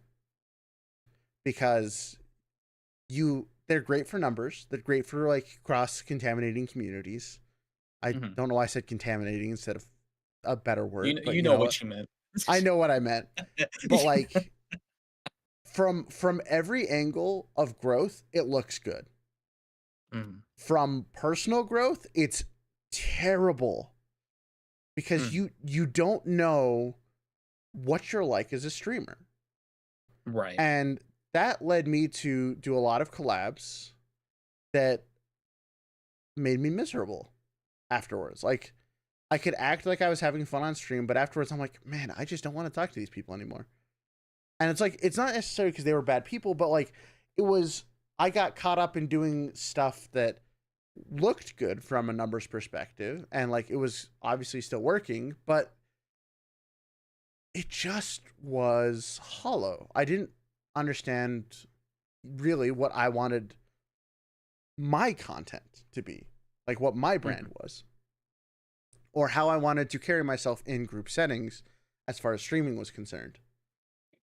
Like there was a time where I would have demanded that like if I was doing collabs with someone, that everyone had to be streaming because that way it was the same playing field for everyone. And now it's like, whatever, someone invites me onto their channel, great, wonderful. That means I don't have to pay attention to chat and I can just do whatever, you know? Because, you know, I'm not streaming it, right? But like, that's just one example. And like, because I did a lot of collaboration streams in the first like 7-8 months of VTubing. And it's only once I stopped doing them and focused on like my own stuff, it's like, oh, I get what I'm about. Like, I know what I'm doing and what I want to continue doing. And I think that's probably the VTubing advice that I think needs to just die in a fire is you don't collab. Don't collab. Like, you should only collab if it's an interesting prospect to both you and, you know, the other parties involved. Because that way, like, I'm going to keep it real. If I wasn't interested in doing this with you, there is no amount of like views on earth that could make me fake that interest with you. It just, it doesn't, I don't work like that. I'm mentally incapable of sounding like I'm engaged with something I'm bored of. And if you spend more than like a day with me, you can very clearly tell when I am mentally checked out of something. And like that's just I can't do things I find boring or tedious unless like, like they're mission critical things. Obviously, then you have to power through it. But like as far as like streaming stuff, if you're not interested, it's so painfully obvious for people to see it. Oh yeah, people can check and see that. Yeah. It's especially in a collab setting. Like there are so many collabs I've seen where they're not jiving well, It's just read the room. Even if it like sounds like they're having fun, they're probably both enjoying the game, but not really enjoying, playing it with someone else. It's just I don't know. It's weird. It's weird. That's that's actually a good topic because like the thing about collabs, it's like again, Raelz, like in the matter of speaking, like I feel the same way you do. I don't care how much what's the word clout that someone has to like collab with, because I'm sure you guys don't even tell you in chat or whatever, but being a clout chaser doesn't work. All right. And it's not a thing. People think like, oh, you're just chasing clout. That doesn't work. There have been times when like I interact and I'm like friends with people who have had like 500 viewers at once on Twitch, and they give me a shout out. I don't ask them to, they just do it. I tell them don't do that, and they're like, nah, screw you, now I'm probably gonna do it anyway, just having a good time. But like even that, like a shout out, you would think, oh, if like 500 people were shout out, obviously one person's gonna follow me back, right? First of all, the follow doesn't matter. Not saying it doesn't matter, but like it doesn't matter unless they actually show up the stream. And second of all, no, like I've been shouted out by a friend's community who had like 500 viewers at once, and that's fine. But it's not like they genuinely want to check you out. They're jiving with them at the moment. So back to the whole thing about collabs and like it doesn't always mean a mutual benefit. Sometimes, I know it's crazy, sometimes content creators just want to do a thing together. That's it. Sometimes they just want to hang out and do something and call it a collab. It's just a normal thing sometimes. But people think it's always like this business practice, like, oh yeah, Raelz, we're doing a collab stream and I'm gonna give him like a bag of catnip after the stream, to really swing the deal or something. I don't know. You better be doing that. Well, the funny thing is while I completely agree with you, I also think that doing things in a transactional nature is also not terrible, as long as both parties are in on it, right? Like if you know why you're both doing this thing, that, in my opinion, that's fine. Like that's okay. I've done that before. In fact, actually on an Off the Rails segment that I did with Mino Mieko, we actually went on a whole tangent about how like just because you collab with people doesn't immediately make you like friends. Right. Like the thing about streaming in general is like this is for people who want to take it seriously. There is a lot of thinking you have to do when you bring people onto like your own stream or you go onto someone else's stream and like all this other stuff that happens. And I'm going to keep it real with you. A lot of streamers who act very friendly on stream, they might not actually be friends. Like friends in the traditional sense. Like they'll call each other friends on stream. And I've said this who knows how many times, but like it's a weird place for content creators to be in where you can just want to do something fun with people, but that doesn't necessarily make you friends. But like to your viewers, it looks like friends, and it's weird, and that's another like weird thing that happens with collaborations and stuff. But like, get the fan fiction ready. Okay. But it's, you joke about that, but I've seen things. I know of things that exist. It's just so interesting because like a lot of the time, at least for me, if I didn't want to have like fun with someone on stream, you wouldn't be here. I'm just gonna keep it so real. You wouldn't be on this stream. Yeah, because I'm not capable of, and like yeah, sometimes you just want to bring someone on because it'd be interesting. And Mm. like they didn't do anything clout chase you to get there. There's like I know someone who I want to bring on next month, who at least sounds interested. Like from like a quote unquote clout perspective, it's like, yeah, I'm many times their size. I don't care. Hmm. And like they don't care. We know each other, we talk. Like that's all Yeah, that has to happen for a collaboration to occur. Is like if you both that's think it's gonna be crazy. good, like that's all that has to happen, you know? And like sometimes you do get approached for collaborations that you I'm gonna call it someone who I do consider a friend now. Okay. Good old Roy Chiato. Who I feel kind of bad, but he messaged me one day and asked if I wanted to come on his show talking about content creation. Okay. And supposedly I had talked to him before. I have no memory of that. But he's like, so from my perspective it was, I don't know who you are, like at all. But they're like, "Hey, do you want to come talk about content creation?" I'm like, "Yeah. Yeah, kind of." And so that's how that whole like, and we've talked many times since then. But like that is literally how that collaboration happened. Is he just cold called me out of the blue with an idea that he knew I would be interested in, and like that's how it happened. That's that's it. That like At the end, right? we weren't even acquaintances at that point in time, and like I probably would have had fun if like the stream was literally the next day. I knew nothing about them.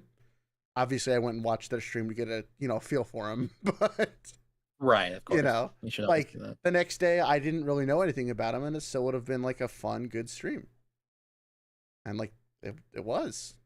But Mhm. I don't know, collaborations are weird because They are. there's any infinite number of reasons to collab with someone, and sometimes it's just because like both people thought it was an amusing idea. That can literally be it. Two unrelated people being like, "This is funny. Let's do it Yeah. and see I what think how this happens." what happened, I think I was watching your stream and you said you needed something from Off the Rails or something. I Oh was yeah, like I in your was chat and saying I said was gonna I, I was I like, was I'll gonna do it. kickstart off the rails again because it's been 5 freaking months. Oh god. That's all that happened. I just said, I'll do it. And then like I asked again in Discord, like, hey, do you actually want to do this? And then it's like, oh yeah, we have a whole entire 2 years worth of conversations and passing here, I guess. It's so true. You know what the funny thing is okay, my stream, no, I'm infamous for doing this. I'll say something on stream, but like I don't know if you're like this, but the second stream is over, all You memory forget. of what happened on that stream is gone. Like I don't remember what I said on stream. It's gone. Yeah. And so Yeah. you said that, and if you hadn't DM'd me on Discord, I this would not have happened because I genuinely would have forgot. It's why I have to write some things down like during stream onto my little like list that I keep. Because if I Yeah. don't, it's it's gone. It's just gone. But yeah, it was a great example of like, yeah, I wanted to do this thing. You saw I mean, hell, that's how I got Mary on here. Hmm. Mary casually mentioned one day, he's like, I'd love to talk to you about lore. And I'm like, you know what? DM immediately. So I'm like, hey, heard you wanted to talk about this on stream. Would you like to come on? And I didn't really expect him to say yes. And he's like, yeah. And I'm like, oh, There you huh. go. I remember reading a bunch of their comics too. That's they're they're good people. They're good people. They are I good think people. you said you had a list of things to remember stuff by. Um so one advantage I will say this is cheating. Maybe not really. This, so when I started out, I have a book, I still have it with me. of like things to like always keep in mind because of things I wanted to improve. Right, I always wanted to improve on something when it came to streaming, so I would have a notebook and I would like have it next to me while I was streaming. The best thing about being a VTuber, or just like not having a camera on you, period, I guess, is no one knows when you're checking these notes. You know, like the joke of like the comedian like telling a joke and he's like going through his notes and people are saying, "Boo, get more material" or something. That's how it is with me because I can always check this and be like, "Oh yeah, I should work on this kind of thing," and no one's gonna know about it. Unless I just tell you guys. I guess now you know. Not a soul. Uh, but See, my I'm chat just knows that I have a physical notebook. They hear it occasionally when I'm flipping through pages. They know. They know. dude, in this notebook too, I put some goals. Because a Twitch partner, right, it's people think of it too much like a goal. It's a milestone. It really is because I will say people who are more serious about Twitch and you really want to get Twitch partner one day or something, I will say that it doesn't stop there because you could tell yourself that you'll stop caring about numbers as soon as you get a fancy purple badge by your name. But if you actually got that far with your tenacity, you'll want to keep improving, or at least I would hope you would want to. This might be Because a even hot though, take. uh-huh. I actually put the YouTube partner program on the same level as Twitch partner. Like And in terms of importance. It's like that's the bare minimum to get started, in my opinion. Twitch, and the thing is though, I won't say Twitch partner is easy. I won't. I would say it's a little bit harder than YouTube because to get partner at least, because I was able to get YouTube partner relatively fast compared to Twitch. But the thing about that is that YouTube works for you full time, right? It's always there working for you like a machine. Twitch only works when I press that start stream button.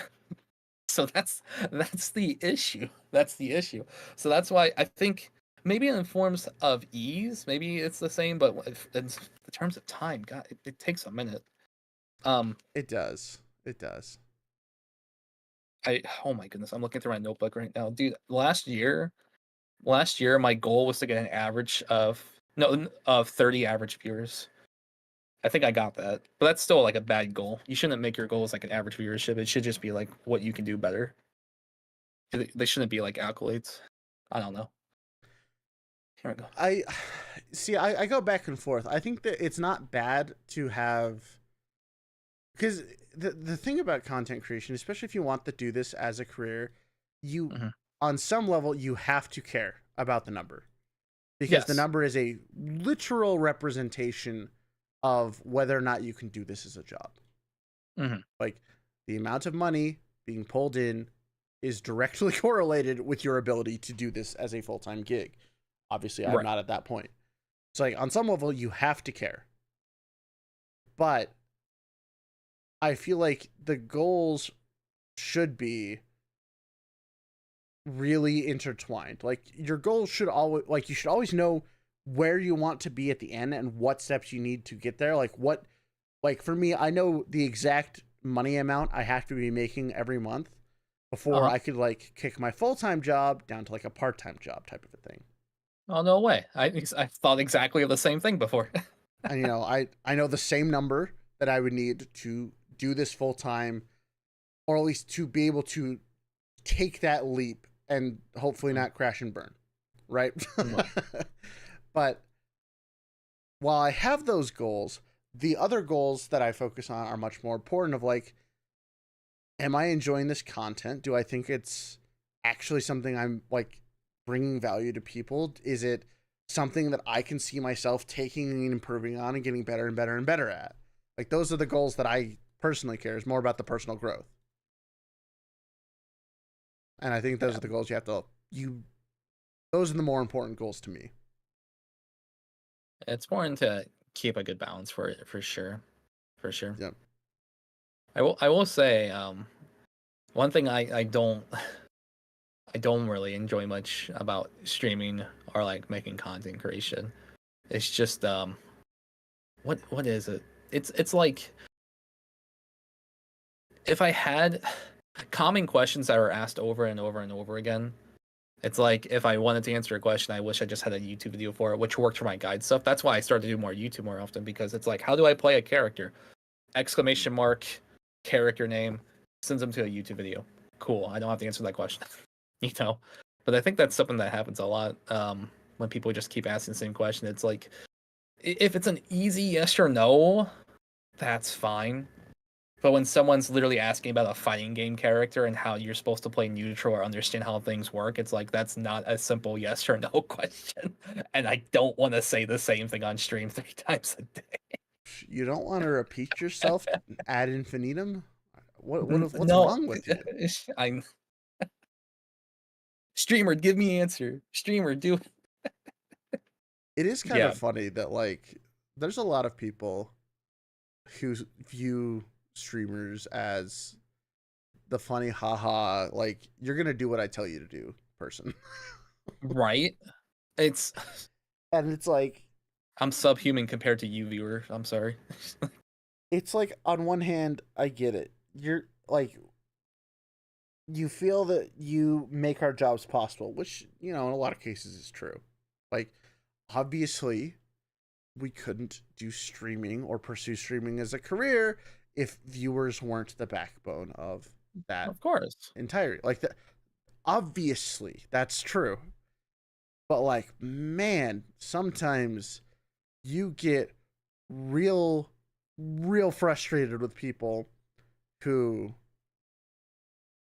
and I know this is gonna look in poor taste because I know Zatham actually super chatted this stream, but like people who like will give you any level of support, like a super chat or a membership or whatever, and then they just go ballistic if you don't give them exactly what they want. Yes. I've only had to deal with that like twice ever, thankfully. But like sometimes they're like, I'm a high level member of your community. You need to do this for me. And I'm like, no. I'm sorry. No. No. Like, if it's something I said I would do, then I will do it. But if it's not, if it's just like, you gave me, you know, $5 and now you expect me to give you a ton of my time, that's not how this works. Exactly. Because the thing that I think is really kind of sad is like,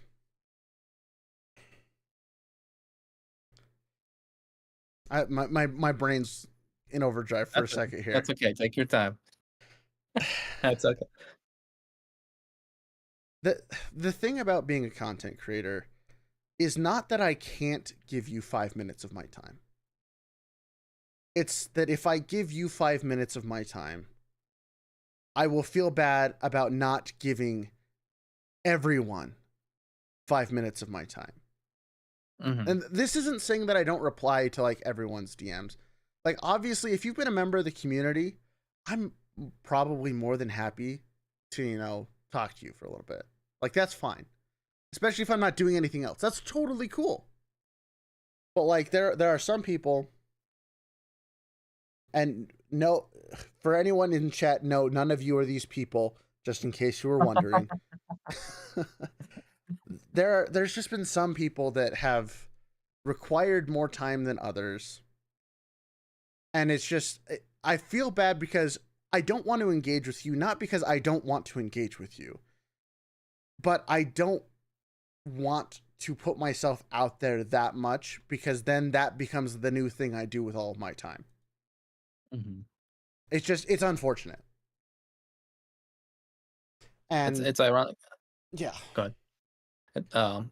It's ironic you say that because, like, you know, I haven't really dealt with many, like, I don't know if I should call that parasocial relationships. I guess like a 5 minutes of your time kind of thing isn't at that level yet. But if we were going to go to the extreme, I haven't had too many, but there are times when like I had to like draw the line. And the thing is, like, I feel like I draw the line on my stream quite literally so well that I don't deal with that very often. Like, I don't, it's, we have a community where like we go back and forth, and like I could be a clown and chat could be a clown, and we go back and forth. But when someone gets like too demanding of like, I should do this, or did you see my DM? I just sent you this. I'm like, no, dude. like I have streamer mode on. I don't get Discord notifications. I have not seen your chat. I will probably look at your chat when I'm done streaming. Please stop talking about your DM. Right? Like I will be that blunt on stream publicly. And sometimes they stick around, they're like, okay, my bad, sorry. And sometimes I just never hear from them again. But like if I don't put my walls up, like if I don't keep them up, it's gonna be very bad. So it's very important. And the thing is that if you're a huge content creator, like giant, 1,000 views, like your wall isn't high enough to keep the flood back. You know what I mean? Because like Yeah, depending on your size, you can't protect yourself as much as I thankfully can. well, so like I don't get nearly as many DMs as I used to, which is why I've been answering more of them recently. Is because I'm not getting flooded at the current moment, which is fun, great, wonderful. We'll see when auditions open. No, actually, because I made my stance on it pretty clear last time. I'm like, I'm not helping people with this anymore because I did that once. Okay. Never again. But it's really interesting, this whole conversation, because I totally get that. Like from people who aren't content creators, it sounds like we're being assholes right now. Right. I totally get that. I feel like this entire stream has been nothing but negativity. That's just being jerks, but it has to be said. Like a lot of this just has to be said because like. Don't get me wrong, like fan interactions are great. And again, because I know of one person who started to type something to me on Discord and then suspiciously stopped. I'm not telling you you're a bad person. I promise. But it's just, we're talking about like the extreme cases. Because I've personally gone through probably the most extreme event of someone talking to a fan that someone can go through. And that's talking a fan down from suicide. Oh no. That is a thing that has happened. That is why I ignore a lot of people's DMs. I choose voluntarily to not get close with you guys because of that instance. Like, I'm sorry, that is a real thing. What? Why am I over here now? Excuse me? I don't know. I thought I. Oh, hi. Hello. I don't have hand tracking. I can't. I don't know why. I don't. Look, I guess I just wanted to be over there. I needed someone close, but so like that is a major like that is a backbone of like why I have a lot of boundaries that I set up, and because I intentionally I'm gonna say like I want to be close with you guys like on a community level, but I am very clear like I can't care about you as a person because that is too much for me to handle. I'm sorry. That is the honest to God statement of I've been across that line, and that line isn't a line anymore. That's a goddamn chasm because we're not going across it again. Like that is non-negotiable. It makes sense. And so like that's my experience with that creator and community chasm, I'm going to call it. I think like I'm just glad it ended on a positive note because that would have messed me up for a while. I bet. I feel like community nights. I feel like community nights and stuff is kind of like what you can do to like dampen something like that happening. Because like sometimes I'll just be in voice chat. I don't announce it or anything. It's like I'm just in the Discord voice chat and people come in to hang out, right? Like at that point, like I have opened up my walls to like, yeah, we can talk, we can chat, whatever. We're just playing some games. It's fine, right? But if I'm like not in that chat or whatever, it's like maybe it doesn't mean that I'm closed off. It's just like not right now kind of thing. And the other thing is if I ignore you, half the time it's not because I'm intentionally doing so. You just messaged me while I was doing something else and I forgot about it. Like that's the other thing is I wish some other people also understood that is like a lot of the times the person you're trying to contact isn't because they're just intentionally ignoring you. It's like you gotta like you messaged me, and then someone that I was waiting to message me back on messaged me. So I saw your message, but then immediately had to respond to someone else. Right. And It's like work of emails. yeah, it's like, oh, I forgot. I'm my bad, you know? Yeah. So it's I can tell this. About Poppy, like he's a VTuber. He used to have like a skull, now it's like a wolf oh skull yeah, kind of thing. I Yeah, know yeah. Poppy. Good guy by the way. And like again, kind of like me and you, we just kind of know each other in passing, and I've rated him a few times. I just like the guy. That's really it. It's kind of crazy if you just like a streamer, just chill out in their chat and just have a normal relationship that just kind of builds up. It doesn't have to be like you're stepping on the gas to make sure it happens as fast as possible. So whatever. And one day I was going through it.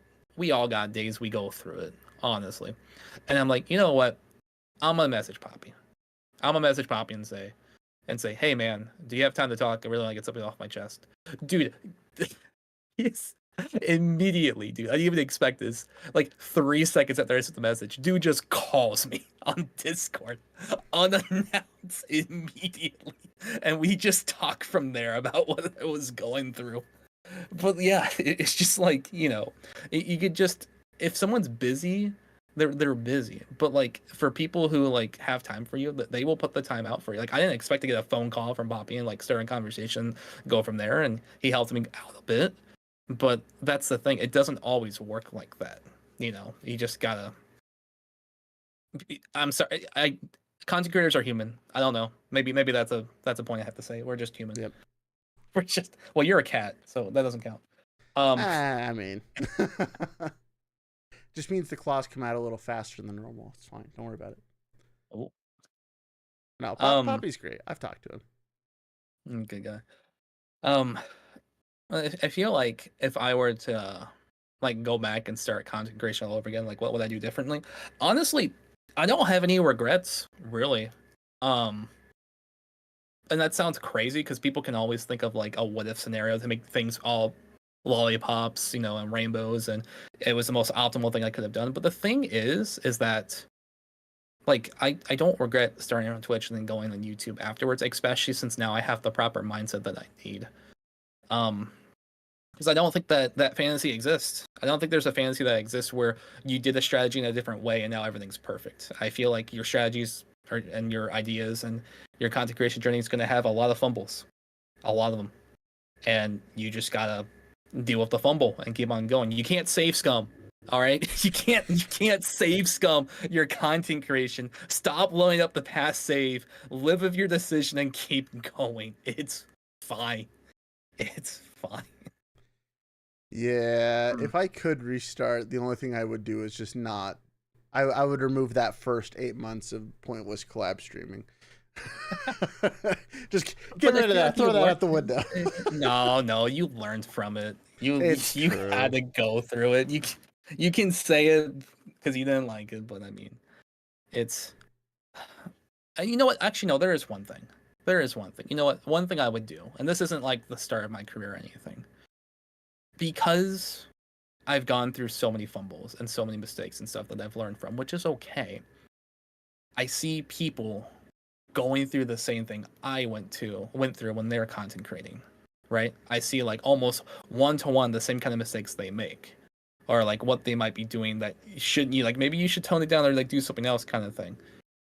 The thing is though, if I were to go to that person and offer advice, they will never accept it willingly. They will never do it because like they have not experienced the failure of it. They have not done that.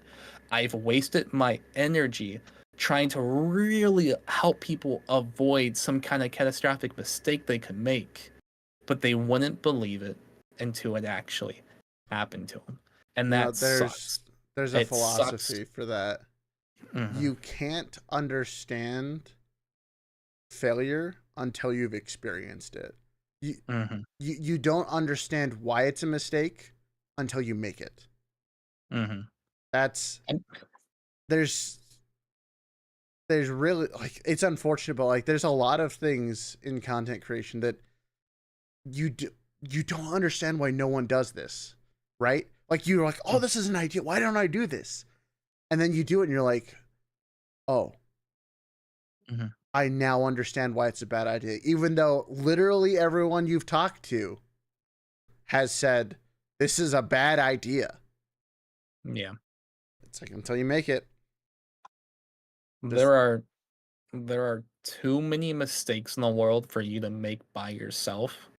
It's very important to learn from other people's mistakes that you probably never would have made. But back to the whole thing, I try to help people with advice that they did not need at the time, or like advice to avoid something from happening. I just let it go now. I let it go. I don't want it's like trying to teach a kid that there's a hot stove and you shouldn't touch it kind of thing, but they'll know for the rest of their life if they do it one time kind of thing. I don't know.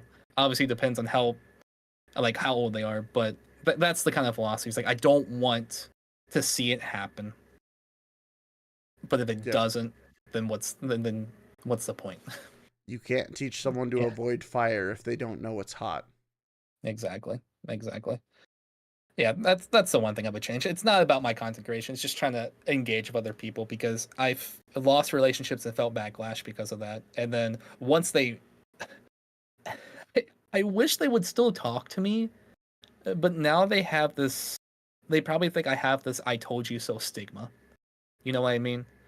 Someone who used to come to me for help all the time with content creation, but now because of that thing I told them would happen did happen, they don't want to talk to me or bring it up ever again because they don't want to admit to it. I'll be very vague on purpose for that. But yeah, I guess that one kind of cuts deep. Mm-hmm. Yeah. Yeah, you will inevitably alienate people in your content creation journey, whether you meant to or not. That's true. And like it's kind of funny that you mentioned that, but because I haven't done that with giving some advice to someone, but back when I underwent a very rapid period of YouTube growth over the course of like 2 months, like very, very quick. And that kind of messed with me to the point where like people were reaching out and I was like, are you a cloud shit? Like, you've never talked to me. Why are you talking to me now? I've tried to talk to you before. Why are you talking to me now? Right. Pretty much very negative outlook. And I have damaged potential future relationships with people because I was paranoid from that experience. And that is unfortunately one of those lessons learned. It's like there are a couple people that I would have wanted to like do something with that I probably fucked things up a little bit. Totally my bad. But like, can I take that back? No. Would they let, me take, or would they even forgive what I did? Probably not. Is it my responsibility? Like, can I do anything about it? No. Do I know what to do in future? Yes. But it's just one of those things. Like, it's one of those mistakes. It's like people tried to tell me things, and it's like the sad reality. I think there's so many emotions involved in content creation that until you experience something like that firsthand, whether it's like you took advice and it blew up, or you didn't take advice and it blew up, or you did, X and it blew up, you will damage relationships. You will make, unfortunately, unfixable mistakes, and there will just be stuff that happens that you can't take back. And you just kind of get to live with that. And if you can't live with that, you're not going to make it very far as a content creator. You're not. Accepting that you make mistakes is so incredibly important. Yeah, for sure. But yeah, you talked that was about a weird tangent, but yeah. No, you're fine. You talked about blowing up and stuff, and having these big spikes. Something I will say that's actually crazy is that people. I shouldn't use the word people because that's such a buzzword thing, but I mean, put yourself in this perspective. You see only the success of people. That's the presence of social media. It's easy to see the success and not what they went through beforehand. Something I will say is, if you aren't blowing up or like, getting this big spike that you're looking for, that's okay. Because like I am a living example of someone who I never actually blew up. I never had this giant, I mean, maybe sometimes, but I never like had like a giant spike that shot me to like a new like a new pedestal of success. It's never happened to me. And the thing is, that is okay. You don't have to blow up to get to a spot that you're happy with or a goal that you're happy with. As long as you're okay with the slow burn or the slow grind and have the tenacity to keep going, you will succeed and get to where you want as long as you keep growing and learning. But some people get impatient and they're like, I have never like blown up or like, got that huge success I was looking for. Just there are YouTubers right now. I don't know. There's a handful I know that are huge and they never had a big spike. Like you can do it. You just Yep. keep going with it and learning. Maybe you won't get lucky and blow up. Maybe you don't need that to happen. I mean, for me, if you want to be honest, I take pride in myself knowing that our community, like whatever, we never blew up, but we got to where we are today. We never had that giant spike, and I think that's kind of cool. That's a story. That's like a foundation that we built that just kept growing like a tree, a very slow growing tree, but it got to that point. And that's what I mean. You don't have to wait for that giant shock of like, success. Just keep doing it. It took me 3 years to be where I'm at now, and honestly, I'm happy with it. I don't know if most people would, but I am. See, coming from the other end, what's kind of interesting is when you do have that big spike, I feel like, honestly, it's more often than not, at least for me, it's been pretty much detrimental. You think so? Well, yeah, because like if you look at my content year over year, I'm continually growing, right? But the big spike puts a lot of weird pressure on you because more often than not, some creators are like amazing at being able to take their wins and run with it, and just like they don't slow down. But people like me got an arguably more amount of success than was deserved for the time. Like I was getting numbers above where my content was really at. And ever since then, it's been a slow bleed death down to where I probably should be. Mm-hmm.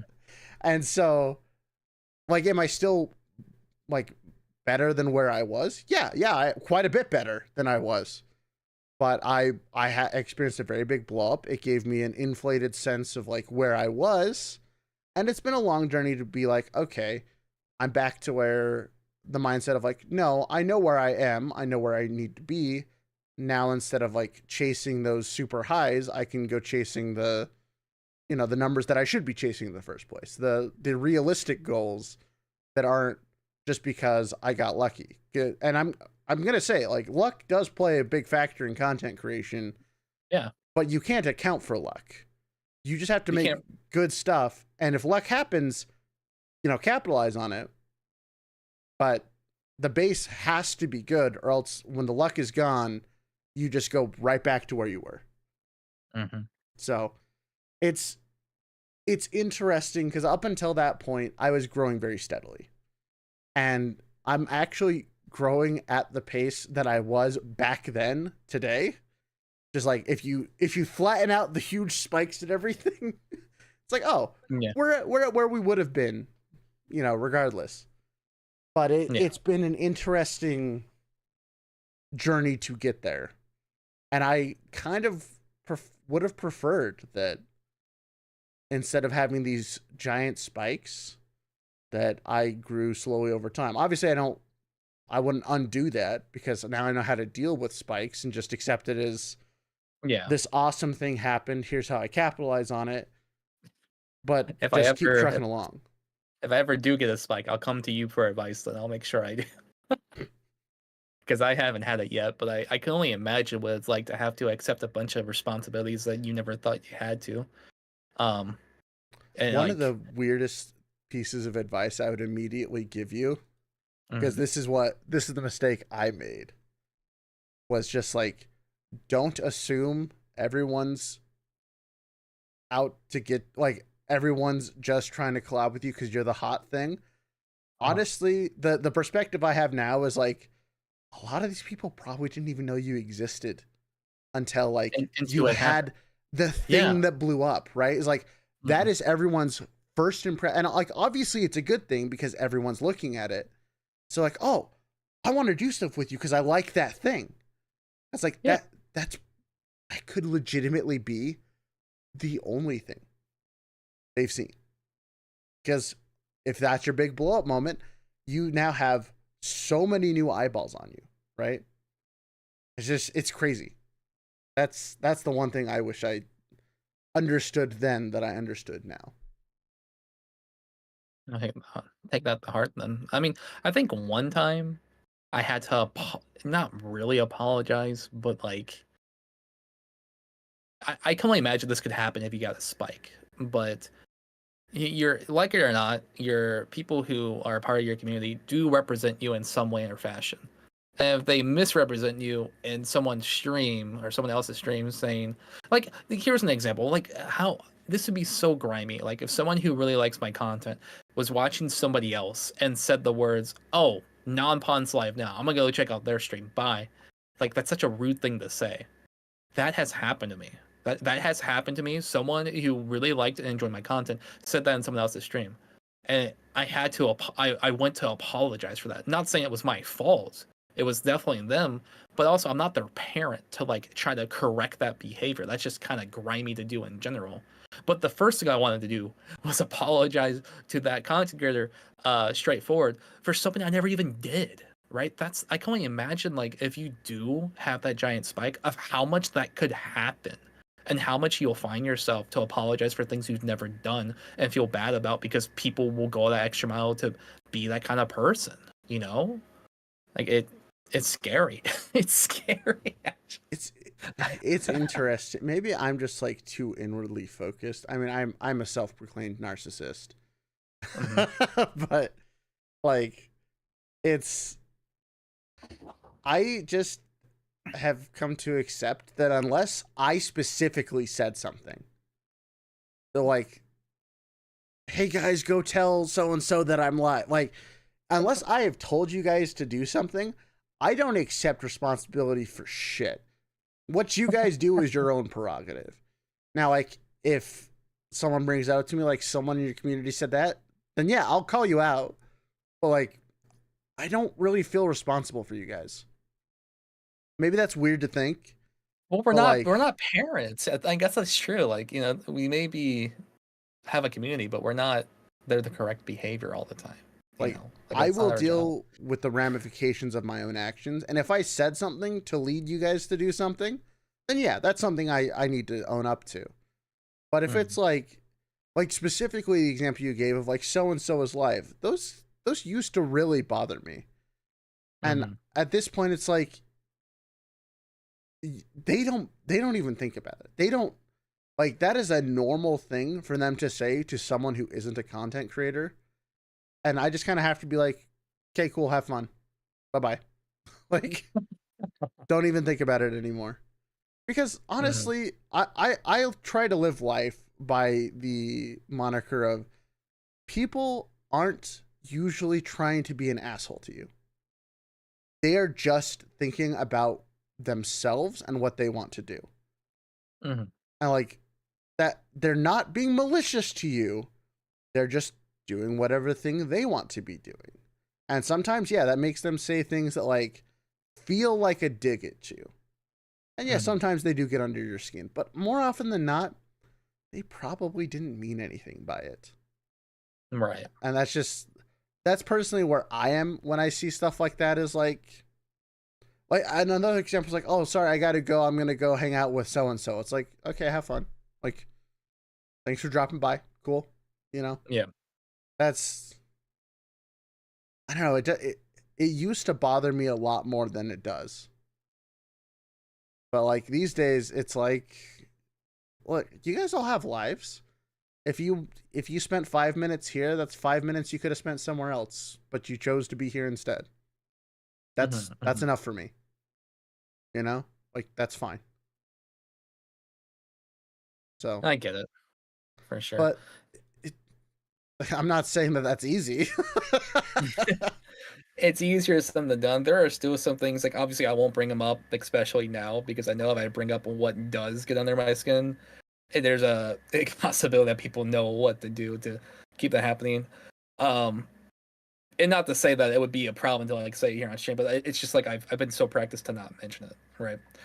And it's I need to adopt your philosophy that not everyone's trying to be a jerk, and some people may just be dumb. That sounds so mean. May just like not know, or may not know how to say it best through text, and that's okay. Yeah. Like for example, like there are some streamers that have a rule, and this is fine, to not bring up other content creators in my stream, right? Because I am the main focus of the stream kind of thing. And if that's what they want to do, that's fine. I've never had a rule like that. I've never had a rule where you can't talk about other streamers in my chat, because I don't believe that there's some kind of mind control philosophy that, oh, you're going to go check out this person out because you heard them in my chat kind of thing. I don't know. But at the same time, I get the appeal for it. You want to keep things focused, straightforward on the content you're making. And like another thing I have is I don't have a rule about backseat gaming.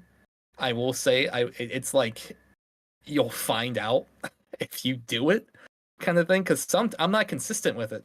Sometimes someone backseat games me and I'm like, oh, thanks, I really appreciate it. And other times people will backseat game me and I'm like, dude, I know what to do. Shut up. You know, it's so funny because I'm not consistent with it. So I can't make a rule about it because I don't know when I appreciate it or not.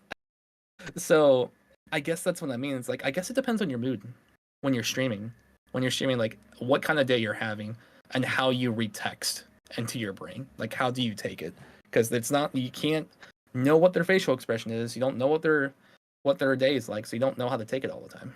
Yeah. I can definitely agree with that. Also, Nick brings up an interesting question. Do you think content creators should adjust according to their viewers' behavior, not only because they don't know better, but we understand that we were once a viewer filled with excitement? Yeah, I think that's the basis of, like, people aren't generally malicious. They're just they're doing this stuff for themselves. Like they're an excited viewer. Yeah. That's awesome. I'm really happy when you guys are excited. I just hope you also understand that you're not the first excited viewer. This sounds terrible to say, but like once you've been exposed to things enough times, you become numb to it. And it's trying to remember what state of mind people are in or could be in when they do stuff. But like this is honestly why I feel like, at least personally, like why I think a lot of streamers have internal rules for how they deal with things, is because, you know, we never want to alienate viewers, which I think we've done a pretty great job at doing so during the stream, but that's besides the point. You guys wouldn't be here if you didn't want this. You know what we do here. But it's always important to try and it's just trying to put yourself in the other person's shoes, but like also accepting that there is a finite amount of stuff I can deal with. Like, I'm so sorry if like you, because I don't feel like I ever get actually unpleasant on stream, because I will end stream way before that happens. Like, and if someone genuinely annoys me, I am not afraid to just time them out. So they can't talk anymore. Mm-hmm. You know, maybe they can talk next stream, but not today, kind of a thing. But if you actually catch me in a genuinely unpleasant mood, the unfortunate reality is everyone has a limit of, I'm just going to say, amount of bullshit they can deal with. Like, everyone has their limit. And it doesn't matter if I know you're excited to see me. If my tank is empty, my tank is empty. I'm not going to be the same person that you see on stream. I'm gonna try and be polite. I'm gonna try and, stay cordial, but like the fact of the matter is if you run into me and I'm dead tired and I just need to be done, you're gonna get a shortcut answer so I can go to sleep or do the other things I have to do. And Right. that's it's just knowing when you're I think there are some creators. I'm gonna use XQC as a perfect example of this. Okay, sure. Where they keep going when their tank is empty. Yeah. And that's why a lot of these really negative interactions happen, and why I don't feel like I've had like many, if any, really of those negative interactions is because I will dip out before I get to that point. Because if I get to that point, like it's not fun for anyone. It's not fun for me to be annoyed or upset. It's not fun for you to be to see me annoyed or upset. Mhm. Like it just, I don't know. It's interesting. It's interesting. Yeah, It's definitely a weird topic. I wish I can go back to that time where like I was a first time user on Twitch. Because you remember when Twitch first started, it's not the same chat intensity as it is now. Because Twitch was like such a new idea that if you were to go to someone's stream with like 20 viewers, the chat would be rapid fire, like really, really fast, because that was a new thing to engage with. And I feel like what happens is people who first come on Twitch like the first time ever, like, oh my god, there's a bunch of gamers I can hang out with. They're still in that moment, that moment of like, this is so cool, I can type in the chat and talk to a live streamer in real time kind of thing. But eventually, like you said, that numbness does happen, but it's trying to like go back in time and remember what it was like when I remember I was I'll admit to this, when I was a first time Twitch streamer, not Twitch streamer, Twitch viewer with fighting games and stuff. I was good at fighting games. If I was watching someone play a fighting game, I thought it was really cool they would play a character, and I would offer some advice on what they could do better that they never asked for. And as you can imagine, the worst thing you could do when someone loses a match in a fighting game is to give them some damn advice. That is the fastest way for someone to hate you. When I went to tournaments, if someone lost a match and they just got mad and stomped away, you know to just leave them alone. After 20 minutes, they'll be good again, kind of thing. Or maybe they'll be depressed, who knows. But at the moment of someone losing, Like, yeah, like, maybe don't say anything, yeah, but everyone wants to. just true. Because I was like thinking I was helping out because I played a lot of fighting games. I'm like, this could be really cool. I could help them and kind of thing. It's like, no, just shut up, get timed out. So, yeah, that's something you just gotta look out for sure. Yeah, there's we've talked a lot about community interactions this stream because I feel like out of everything that is like the hardest thing to deal with, it is your own community. Because your community is made of people who support you, and like there's no better feeling, at least for me, than like seeing regulars in chat. It's like, damn, you guys are here again. Why? What did I do to deserve you guys? But like, you still have to accept that they're people, and just like you will make mistakes in everything you do, they're also going to make mistakes in everything that they do. And it's just like the bigger you get, the more of those mistakes, quote unquote, keep happening because there's new people. And like, it's never going to stop. You just have to slowly, fine tune your responses to everything. And I feel like that's why a lot of content creators, you could literally swap in people's responses to things, like big content creators, as if they were each other, because at some point you have to become so generalized with your own community, and it's like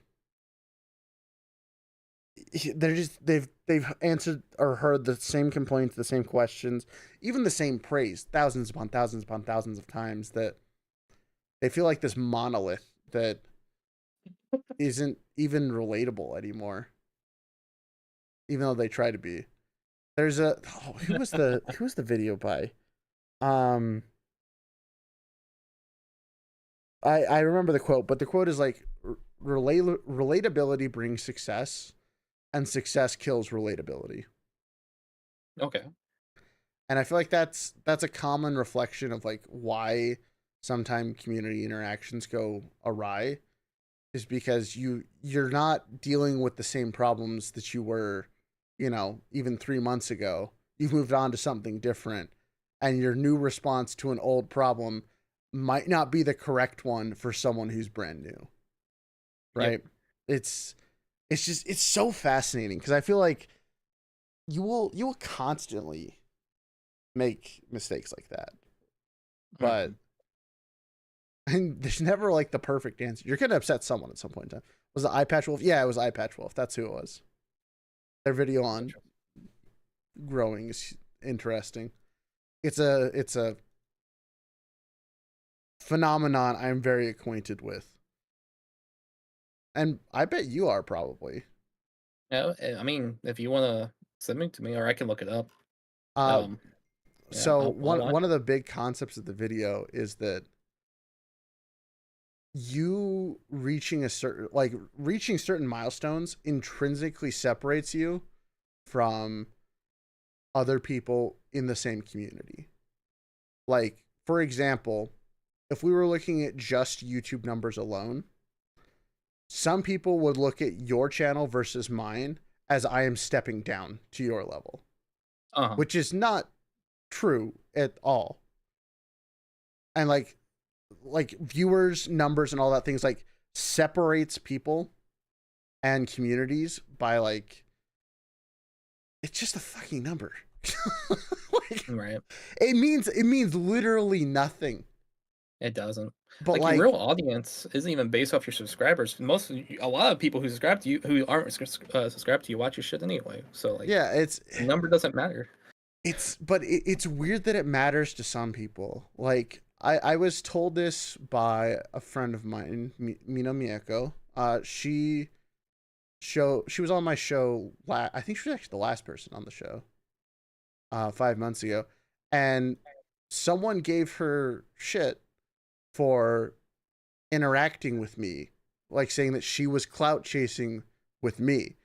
And I'm like, guys, I don't think, from a streaming perspective, she's way bigger than me.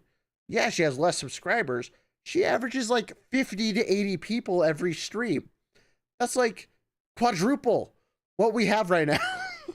Like, guys, the numbers don't mean anything.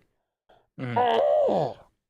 But like the way that this whole ties into it is, at least for me personally. Oh yeah, people said that about her being friends with Cozy too. I forgot about that. Oh my goodness. But like I view myself still as one of these smaller VTubers on the grand scale of things. I am not that big.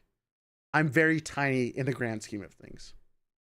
My videos have some reach, sure, but like, I'm not that big. But I have been put on a pedestal at times above people who I argue are bigger than me. Right? But it's my that stupid little number next to my name is, multitudes of times bigger. But it's ultimately a meaningless number. But like, it's such a weird phenomenon, because I bet that I would argue that you have felt this at times, having that Twitch partner badge next to your name, is people will put you on a higher pedestal than you think you should be. Yeah, because you have the badge. Definitely. Right? Like, yeah, that's frustrating to deal with. It can be, especially when like I think I'm just gonna hide my badge from now on. I'm gonna try my best to, but people still find it either way, because like people will probably click my name or something like, oh, it's a new viewer. Let me see what they're, sometimes people do that. Oh, dude, I was watching someone play Pikmin 2. I love watching people play Pikmin 2, especially with how traumatizing that game can be. God, that game is very traumatized when you're trying to play Pikmin it well. 2. I love that game so much. And I was watching. I should have turned off my badge. I should have turned it off. I was watching, and something happened to him. And I posted in chat like "oof" or like "oh, that sucks" kind of thing. and then immediately the focus shifted towards me. I'm like, oh, it's like, what's going on? You know, it's like, no, no, no, no, no, no. Like, keep doing what you're doing. Keep playing, please. This ain't about me, please. I just want to watch you. I just want to relax. Continue throwing the funny leaf, guys. Please, just keep doing it. Yeah, that's yeah. That's a weird phenomenon that happens.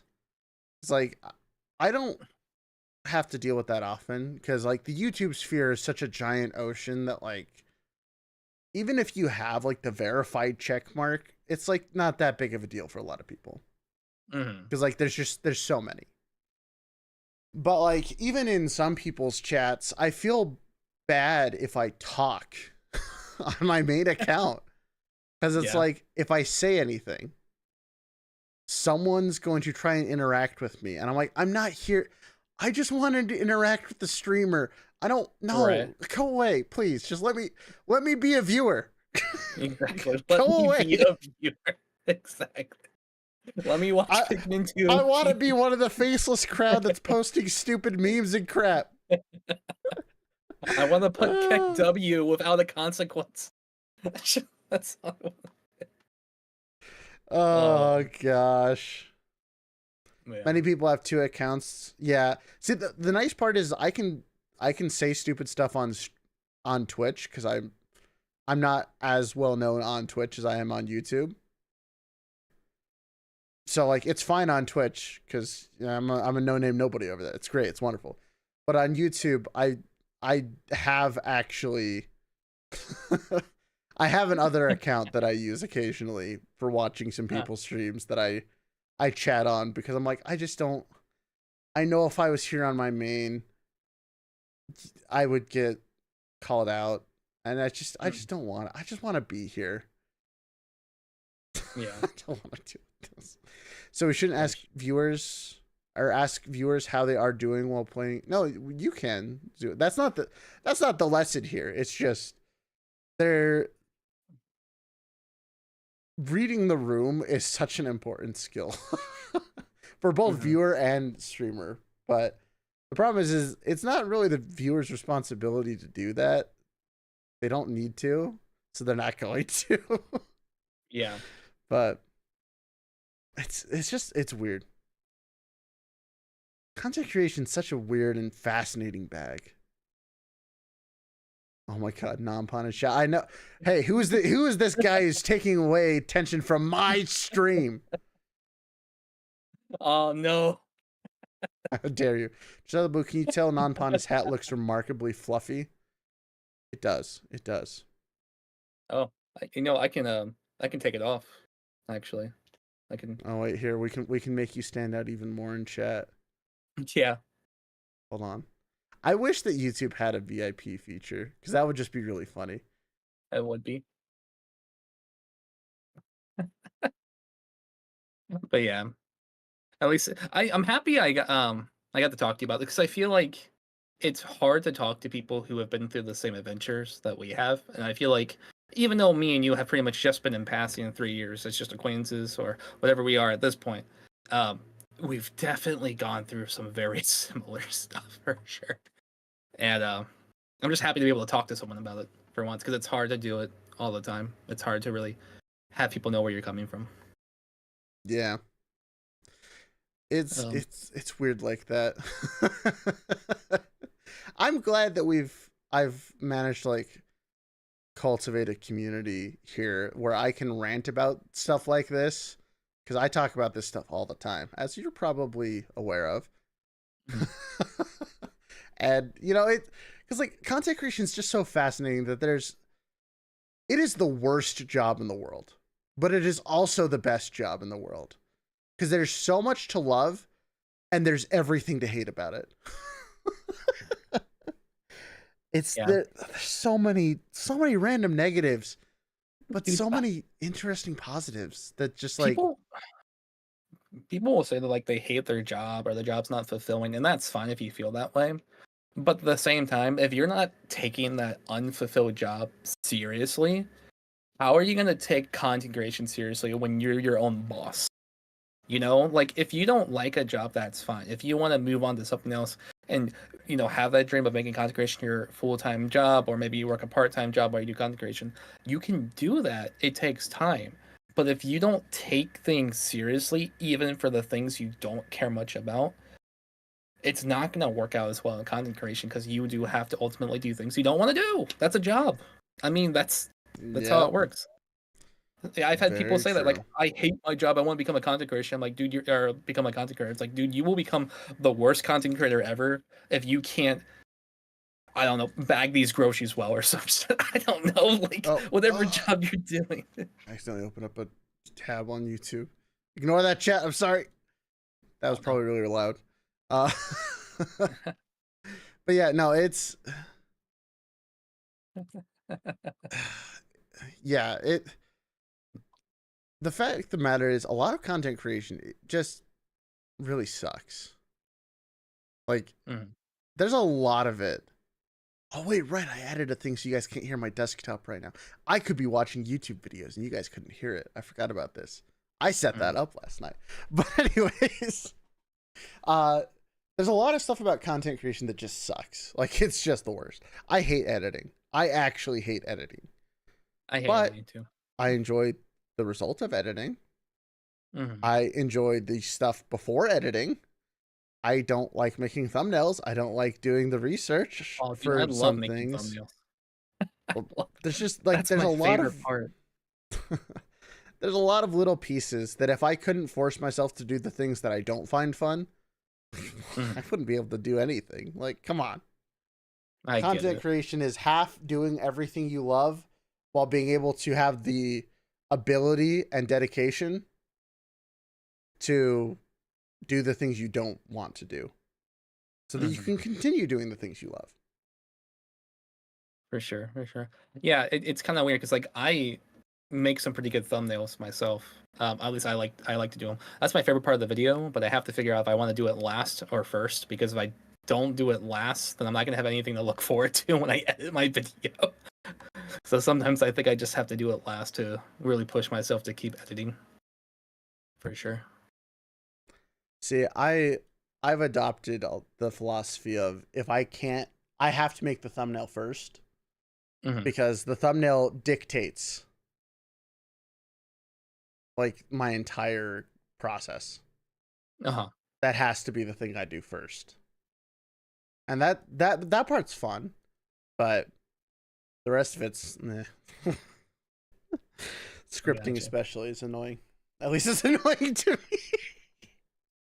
I hate listening to my own voice. I think I'll say that. No one likes it. But like when you're talking to the mic over and over again off script, I like writing. Video editing's okay. I hate editing audio. I can't.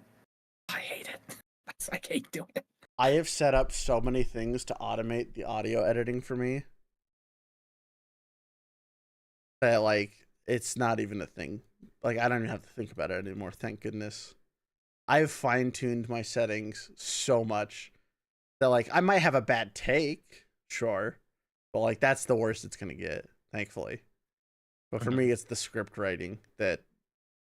Script writing and editing is, like, the least favorite things, because both of those things are going to change so many times during the process that what I put in initially is not going to be what comes out. It's going to be very different. For sure. Shut up, Danette. We can see you're not a big fan of making that. Look, just because... the last, like, 10 streams in a row have been me just posting a funny picture as the thumbnail doesn't mean anything. I really like the worst stream one. I think that one definitely... The worst stream is an experience. I think that was definitely my favorite one. I think my favorite... Okay, so I got raided during that stream by a good friend of mine, Cozy. Okay. And just for fun, I went and looked back at what she said leading up to the raid, and it made me just so happy inside, because she's like, so we're gonna raid Raelz. He has an MS Paint thumbnail, and it's named The Worst Stream with the R and the T capitalized. So you guys have fun with that. I'm gonna go now. just dropped him off into the hellish nightmare that was drop the bus off. Have fun. She dropped the kids off. Yeah. Have fun. Oh my goodness. But yeah, I mean, just to recap everything, I feel like I'm pretty sure at least, like me and you have probably started content creation around the same time. Maybe you did a little bit longer than me. But for the most part, I feel like we've been in the same scope of the stuff. And I think it's really cool how, I get to enjoy your content and vice versa whenever, just the timeline, right? Having the same timestamp and like evolving that way. And yeah. I think it's. I will say it is nice to talk to someone who's been doing it as long as I have. Yeah. Awfully specific, isn't it?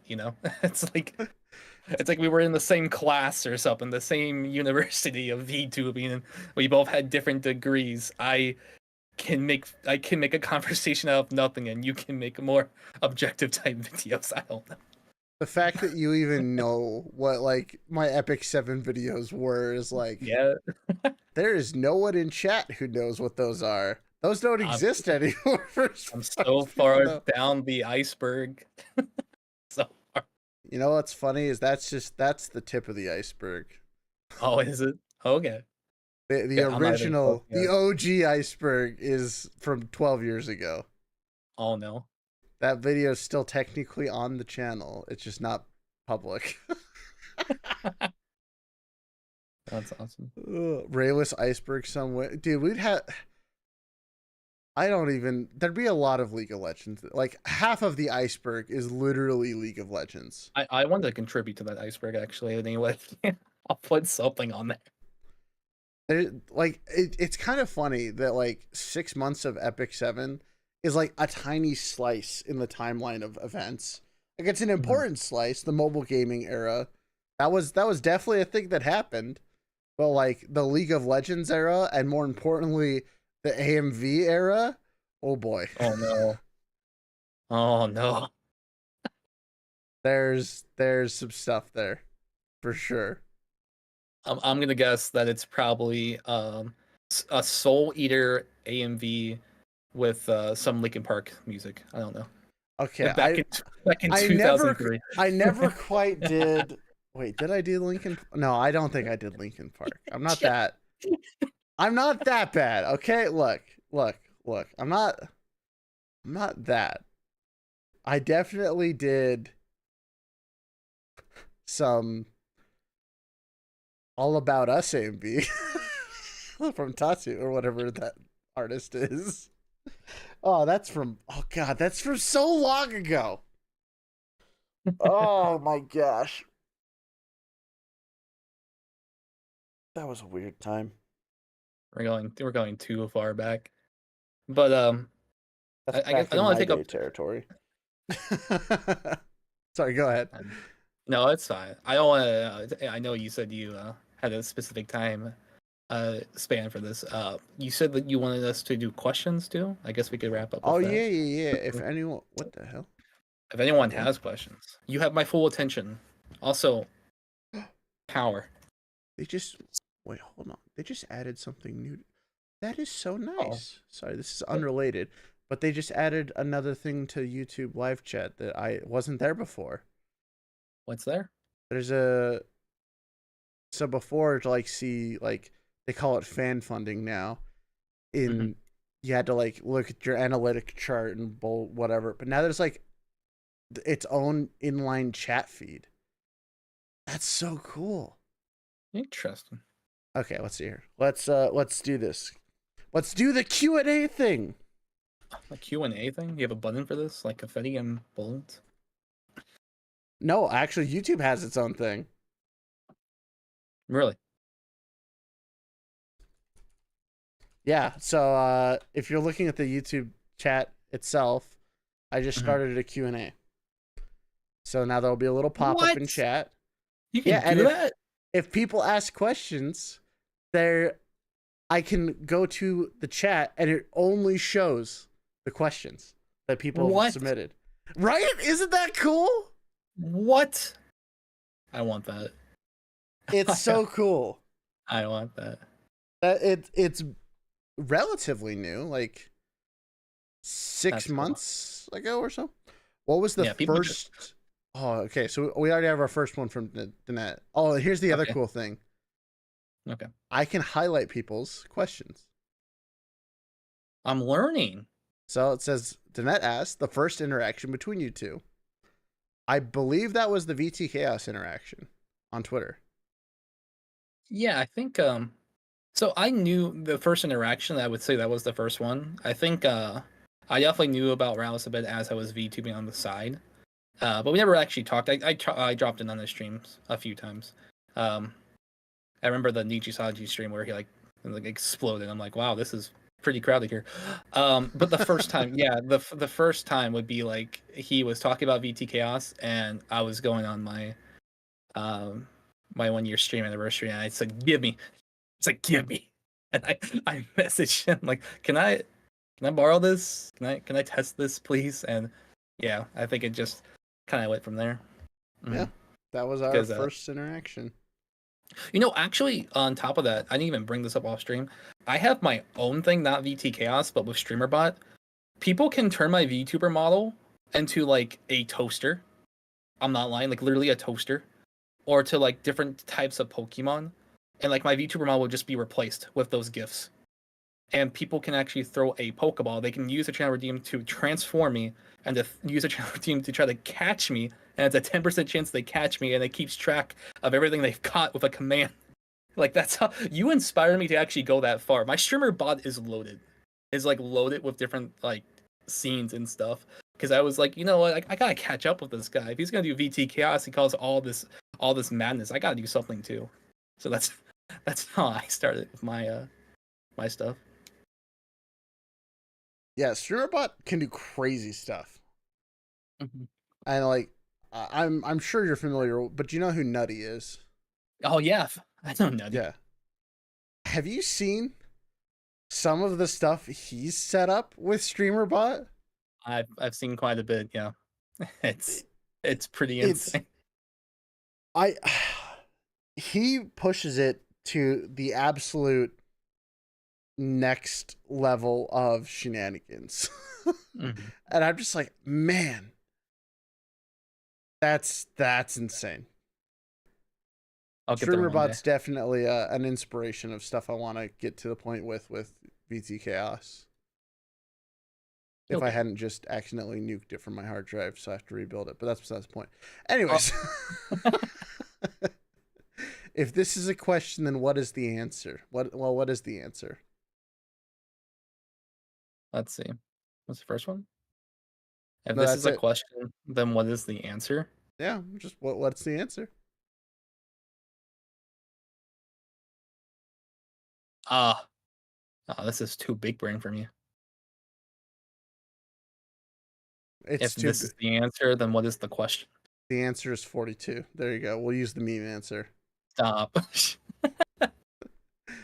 Oh, here's a fun one. Where is the egg? Do you have a hair toggle? Where's the egg? Do I have? No, I don't have. People drew me bald. Of course they do. They always draw me Well, yeah, of bald. course. Like that's Um, basically a requirement. yeah, I actually do have I have Z intents. I have a couple of toggles here. I guess I'll go through them. So this first one actually makes it so I have a real spine. So if I press this, my model moves way more, but this just keeps it stagnant. So I can actually do this, and I can like really lean back. I don't think I can like touch Raelz here, but like I can go. It's full body, so that's nice. And then, honestly, I'm just gonna show you the only toggle I really use. I have so many buttons, but I only really use one, and this is the one I like to use. It's a good one. That's really it. This is all I use. I have crying, disgust, tears. I have a pout one. I think this one just says it all, honestly. I love it. I love it. Hmm. All right, let's see here. Non-pawn, can we give head pats? Ray Tobin model win. Look, well, it'll come eventually, okay? Soon, TM. I've never had a head pad toggle on my stream, but I'm pretty sure VTube Studio comes with like one of these props I could put on my head. I think so. Oh yeah, I think I can put it on your head too. There we go. So yeah, Raelz can do it, I guess. Yeah. Can I wait? Can I pin this to your model? No, I can't. Okay. It's behind. Wait. Why did it go behind? I thought I put it. Hold on. This is weird. It's like making a ponytail for me or something in the back. Here, we'll give you a shoulder rub. Oh, there we go. Because that's not weird at all. Fats are overrated. Back rubs. Yes.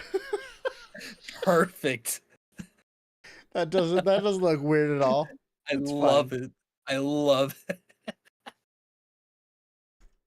Oh my goodness. Oh gosh. All right, let's see here. Zatham says this can technically be private messages to the creator as well to be cringe, but the risk is it can be put on blast, and that's what I'm doing to you, putting you on blast. I don't understand. What? It's just Zatham things. Don't worry about it. I'm just messing with him. All right, I did actually see a question that wasn't submitted through the thing, but I did want to ask it. How did you pick one game to focus on, and what advice would you give to someone that's wanting to focus on a niche when it comes to streaming or YouTube videos? If you want to focus on one niche, one game, let me think.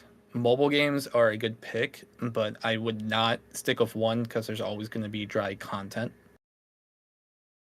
I think one example could be, I'll give you guys one for free. You may not believe me though, because this is what happens. People look at like a stream category for Twitch or something and think, "Oh, dead game. It's no one's streaming it," kind of thing. So let me draw it back. If you like a game, make sure it has a long shelf life and people want to stick around. And then when you run out of things to do, just make your goal to help other people. So we'll take Monster Hunter for example. Monster Hunter, started big and then eventually declined in popularity because all games eventually do. And then you stick around, help people out and whatever, and just have a good time. Here's something that people probably would not even think to try. Not everybody likes Monster Hunter Rise. A lot of people still like Monster Hunter World. There is no one streaming Monster Hunter World. Nobody. Because it was the older game, but it still has an active player base. And there's still a lot of followers on that category. You look at that Twitch category and think this is a barren desert and it's not worth streaming it. But just starting out, you could do that. I mean, I'll give you that one for free. You have to look at a game that you think will be popular and then eventually become dead and you're going to be the last one standing. You need to outlive people. I guess so. You need to outpatience people. Pick a game that you can outpatience bigger content creators with, and then you'll sponge people up more than you think. That's what I'll say, at least. Why do I have so? Why am I a? What is going on? Why I even see this? What is? It looks like some kind of Medusa. Looks so. Stop it.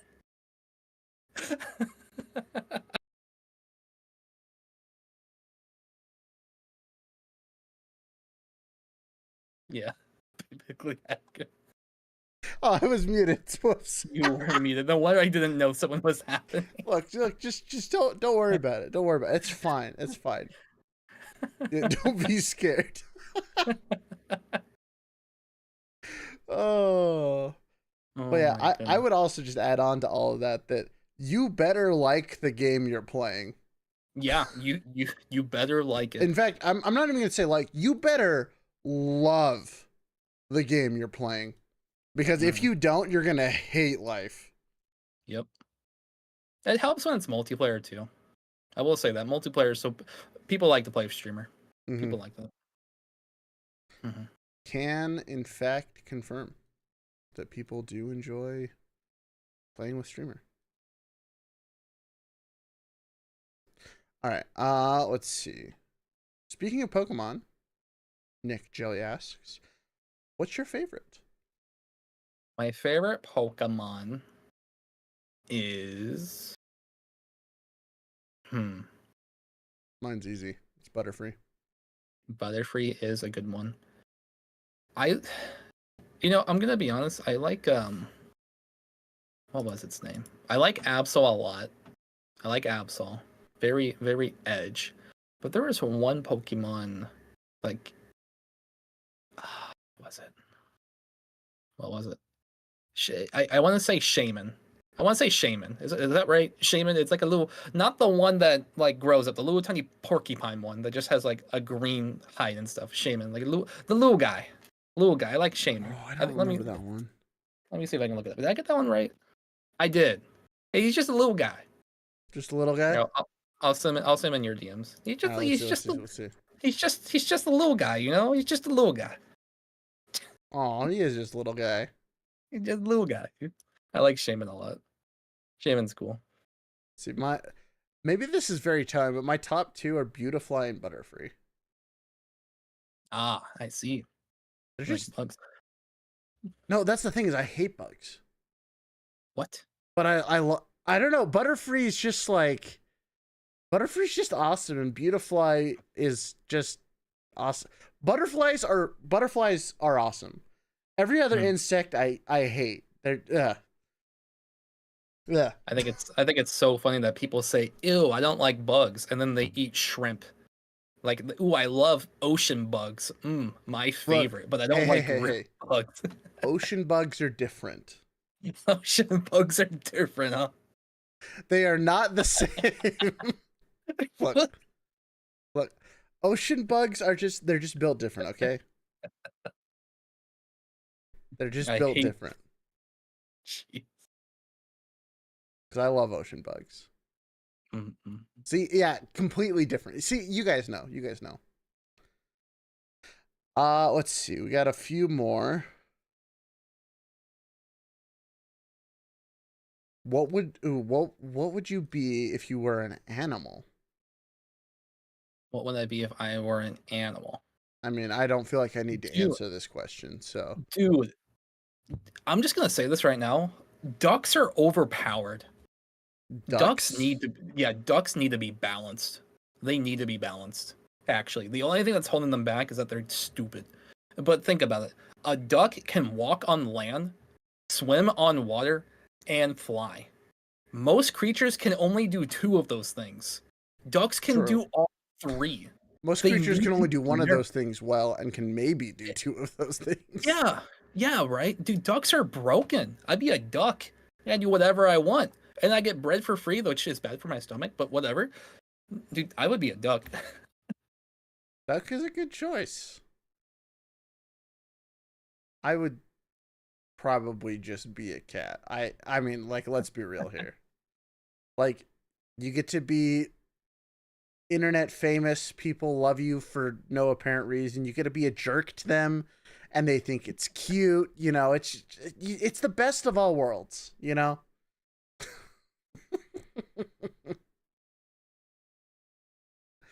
Yeah. Oh gosh. I got so many scratch marks from my cat.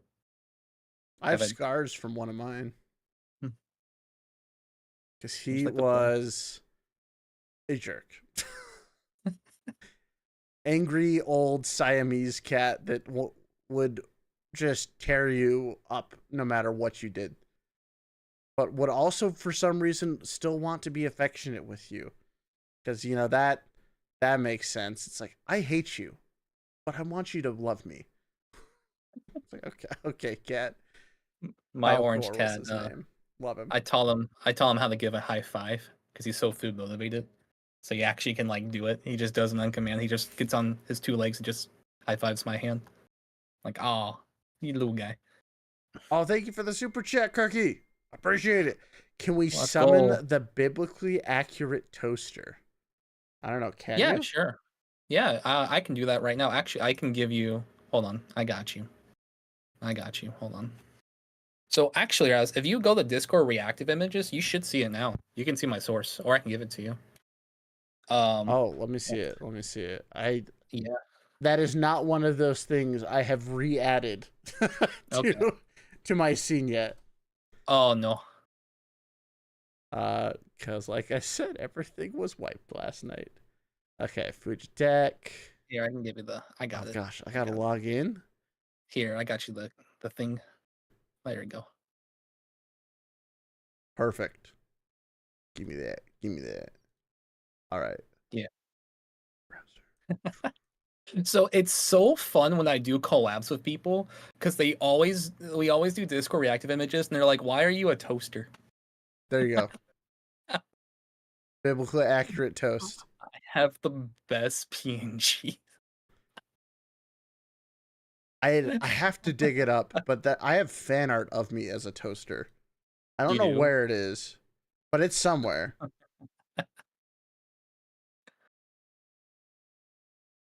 It's like you thought this was gonna be a normal co-op. Nope, you're talking to a toaster. Have fun.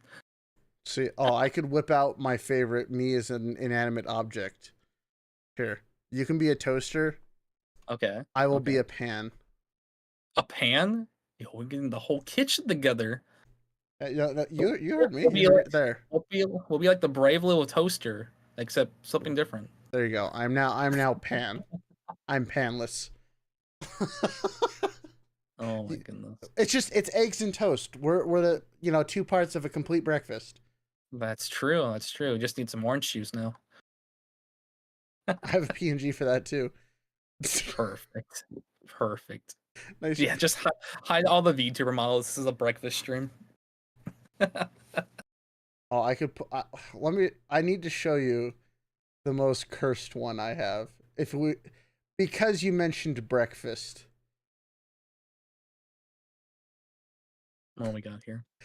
The person, they hate whenever I show this off because they didn't make it, even though they're featured in it.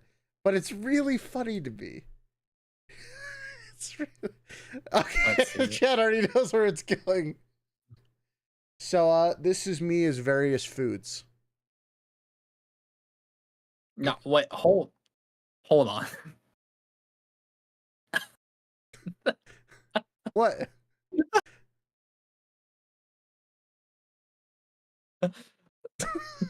Why? Why? Because it's kind of funny. Dude, I love fan art like that. I do. It's one of my here. I'll send you. You don't have to show this on stream. But Look, I'm just telling you, Cinnamon Cat is. Cinnamon Cat is pretty good. It's pretty good. Someone drew me as Megamind with saying the pigeon. It looks so bad. It's like what? What? That's pretty good, though. That's pretty good. Yeah, that's nice. That's nice. I saw a question earlier though. I don't think it was picked up. Someone asked what my pronouns were. Yeah, and just a quick one. I go by any pronouns. I kind of made non-pun like androgynous for a reason. So that's cool. I'm good at any pronouns. People come to the stream thinking, "Oh, you're an anime girl, or are you an anime guy, or whatever." I'm like, I don't know. I just like to troll people. So that's what my mom was like. You could say that the grandparent thing of you can call me whatever you want, just don't call me late for dinner. It's true. It's true. Non-pun is pronounced as toaster. Yeah. Oh, it's so true though. It's so true. All right, let's do one last thing, and then I think we can go ahead and okay. Wait, that's actually way too. This is too real of a question, but we're gonna do it anyways. What do you think about the Unity situation, given how many VTuber tools utilize it? Sorry, I had to pick a serious question because it's funny. Sure. I don't use Unity too much, but I do have a 3D model that used it. I don't know what what the consequences of that will be. It sucks. It really does. I don't know why. That's the reason. Like, I don't all I hear is the negative of it, but I don't know why they were doing it in the first place. It's kind of like when Discord went downhill because it forced all of us to change our names to something unique and like remove the numbers. You know, it's like I don't know how bad it actually is. I guess that's what I'm saying. I People think would like it's. to go ahead. I think it's not going to be that big of a deal when they actually Yeah. get to the.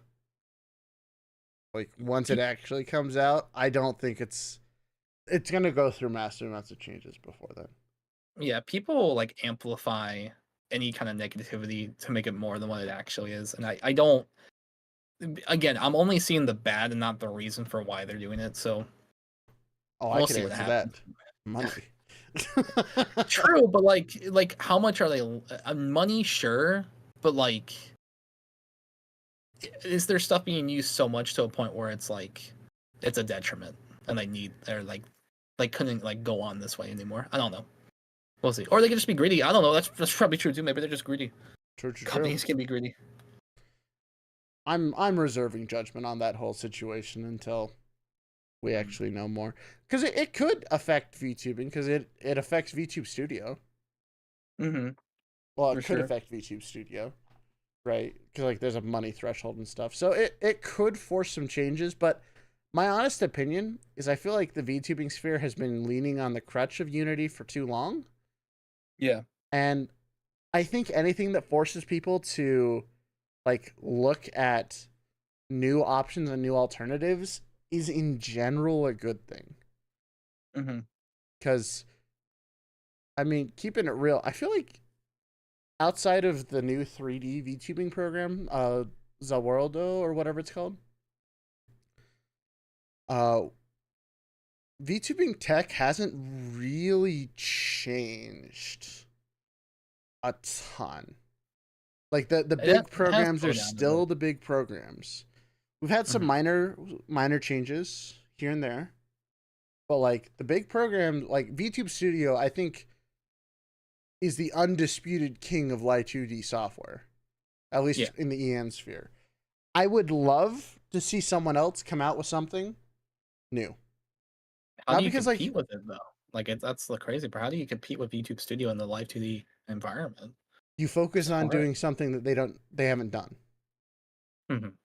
And I think that's the real thing, because like I have the same problem with like VTchaos and stuff. It's like, yeah, technically StreamerBot does like 99% of everything that my stuff does, Mm-hmm. but my stuff has like a very specific use case, so it works, right?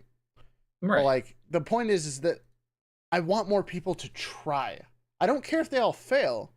I just want to see someone else inject their own creativity into what could be possible.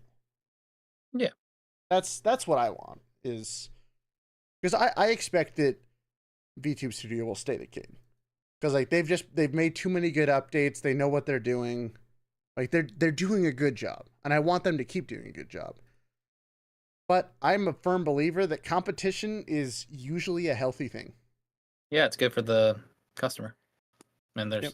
I'm happy that there's like VTube Studio isn't like a detriment or like greedy as much. Not really greedy, but Yeah. like if there was competition, it would make things more competitive. The only paid DLC they added was actually something that everyone wanted. Like, What you yes. mean removing the watermark? No, I'm kidding. Nah, but like, what's funny is people like this. Even just this collab is infinitely easier because of that DLC. Like, it's so like, and the fact that your model stays in great quality the entire time, you don't pixel out. Like, this is just, they're a great developer. Yeah. But I still want competition, because I feel like, at least me personally, I do my best work when I feel like I need to beat someone. In 4D tubers. 4D, we're going to 4D. 4D tuber. I don't know. I think competition drives success. But yeah, that's basically it. Well, I think we've hit a pretty good place to call it. Yeah. I will be passing you along a clip that Zatham wishes for me to have you forward to your community Oh about no. sea bugs. So you Okay. get to deal with that. Yay. I love sea bugs. We'll be raiding into Rosemi's stream because that's funny to me. Uh, oh man, that actually would have been a really fun topic. You know what? Screw it. We're gonna talk about that before we go. I want to hear Okay. your opinions because I feel like YouTubers and Twitch streamers have very different opinions on this. Sure. So this week's dumb Twitter drama was about raiding people. Oh yeah. Oh, this time? I mean, it's come up so many times. But yeah, go ahead. Yeah, so this time it came up and someone was like, I'm genuinely asking why people don't raid. Like it's an opportunity to give people, you know, exposure to a new community. It's a nice way to make friends that like they listed only the positives and everyone else was like, "Can you politely just F off? We don't want to like you shouldn't feel forced." But I'm curious Yeah. what your opinion is on it. Um, Look, when you're done streaming, you are, I shouldn't say miserable, you are spent. You are done. You want to press that end stream button. You want to go lay down. You want to go cook some food. That's what you want to do. I do not want to give someone a half-ass raid that's not gonna mean anything unless the energy and everyone's like involved and wants to be a part of that raid. Okay, I'm not just gonna like drop the kids off and like okay bye kind of thing. If I want to make a genuine connection with somebody, I want to do that. And if someone's saying why don't you raid someone and have a good time to connect with somebody, it's like I don't want to do it. I don't want to talk to somebody right now. Because what's the point of me rating you unless we do forge that connection? And you're telling me that I should basically work overtime and raid someone. Because most of the time I do. I have enough energy left over to just say hello and stuff and like chill out. But if I'm done, I'm not gonna raid. I'm just not. I'm just going to because I don't want to take that effort to make that connection at that time. And that's fine. You don't have to raid somebody. So now I'm going to play devil's advocate because these were some of their points. That Okay. like you could just raid people and just not interact, and like that's still a positive experience for that person. They got raided. They're happy to have new viewers. So why wouldn't you just do that? How long are those viewers going to stick around for? No. Logical thinking doesn't belong here. Get that Oh, crap out of okay. here. My bad. Okay, I'm sorry. I'm sorry. It was just a positive experience when So it's yeah, not it's not a positive experience all the time. Actually, and I would argue with that. Like it's not always a positive experience. Imagine, dude, this has happened before. Imagine you getting rated. People have ended stream over this. People have done this. Imagine you get rated by 80 people and you have like 5 people watching you and you get rated by a good friend or whatever, like someone you never met or whatever, and they rate you with 80 people and you're like, oh my goodness, this is great. And then you look at that number and it keeps going down and down and down and down to eventually where it goes to like maybe like 3 people, no one's talking or something, right? Wouldn't that make you feel worse knowing that a bunch of people came to see you and then the number just kept going down, down, down, and then you feel even worse, like, oh my god, I couldn't entertain these people that came. Like that's pressure. That's some pressure on people too who aren't even ready for it. That's another bad thing that can happen with a raid. For the record, I am in agreement with your points, I but know I think it's funnier. you're playing the devil's advocate, and that's fine.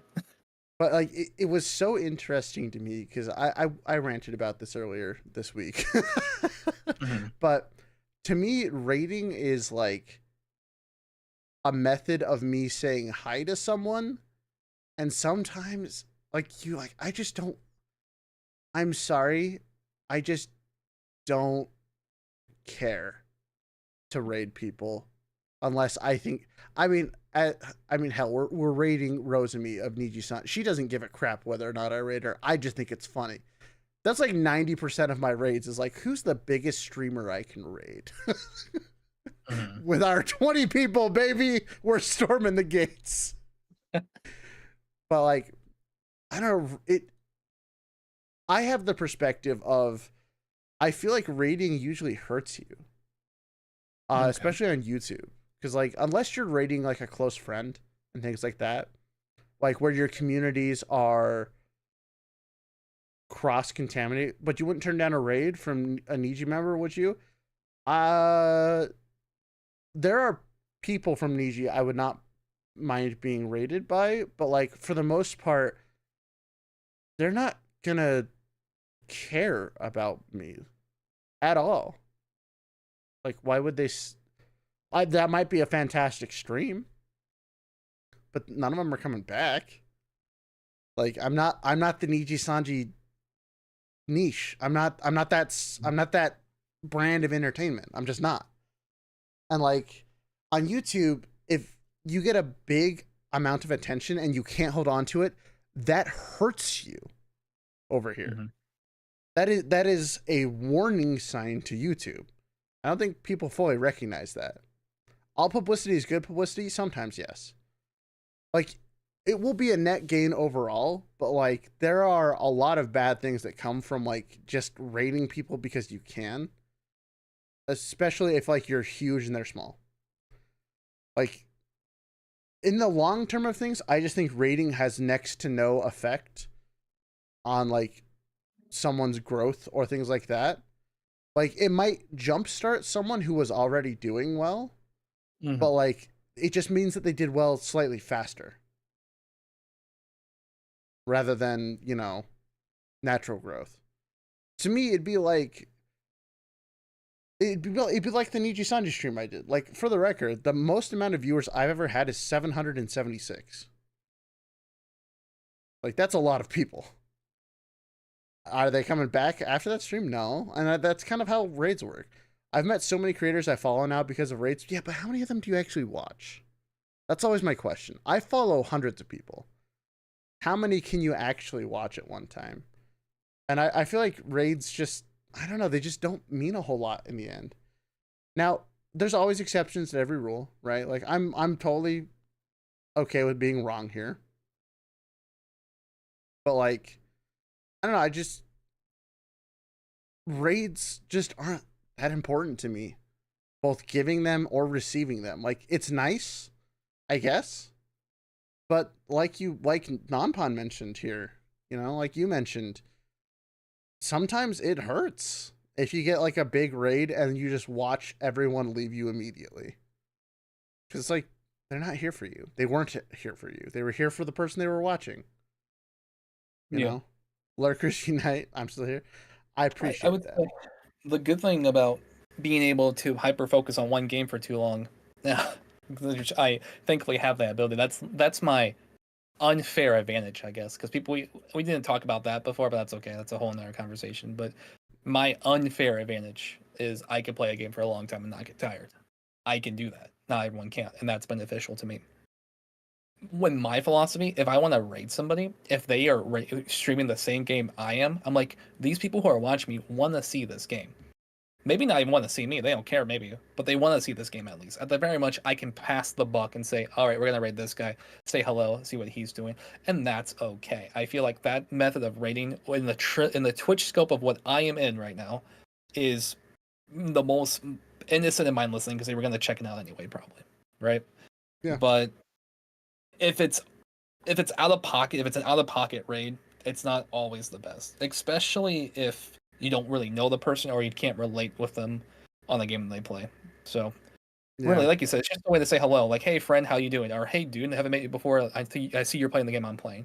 Or sometimes I'm just tired, I don't want to raid somebody. That's honestly the biggest mood, is like sometimes you're just done with stream. Just what was your reaction when someone rated you at the first time? I don't know. That was way too long ago. I was excited when it happened on YouTube for the first time because, like, oh, they finally got the feature working. And, you know, it happens occasionally, but, like, it's usually just friends who are just saying hi and then they go off and do whatever they were going to do. And, like, I don't know. Like I said, I don't view raids as being important enough to really have a strong opinion on.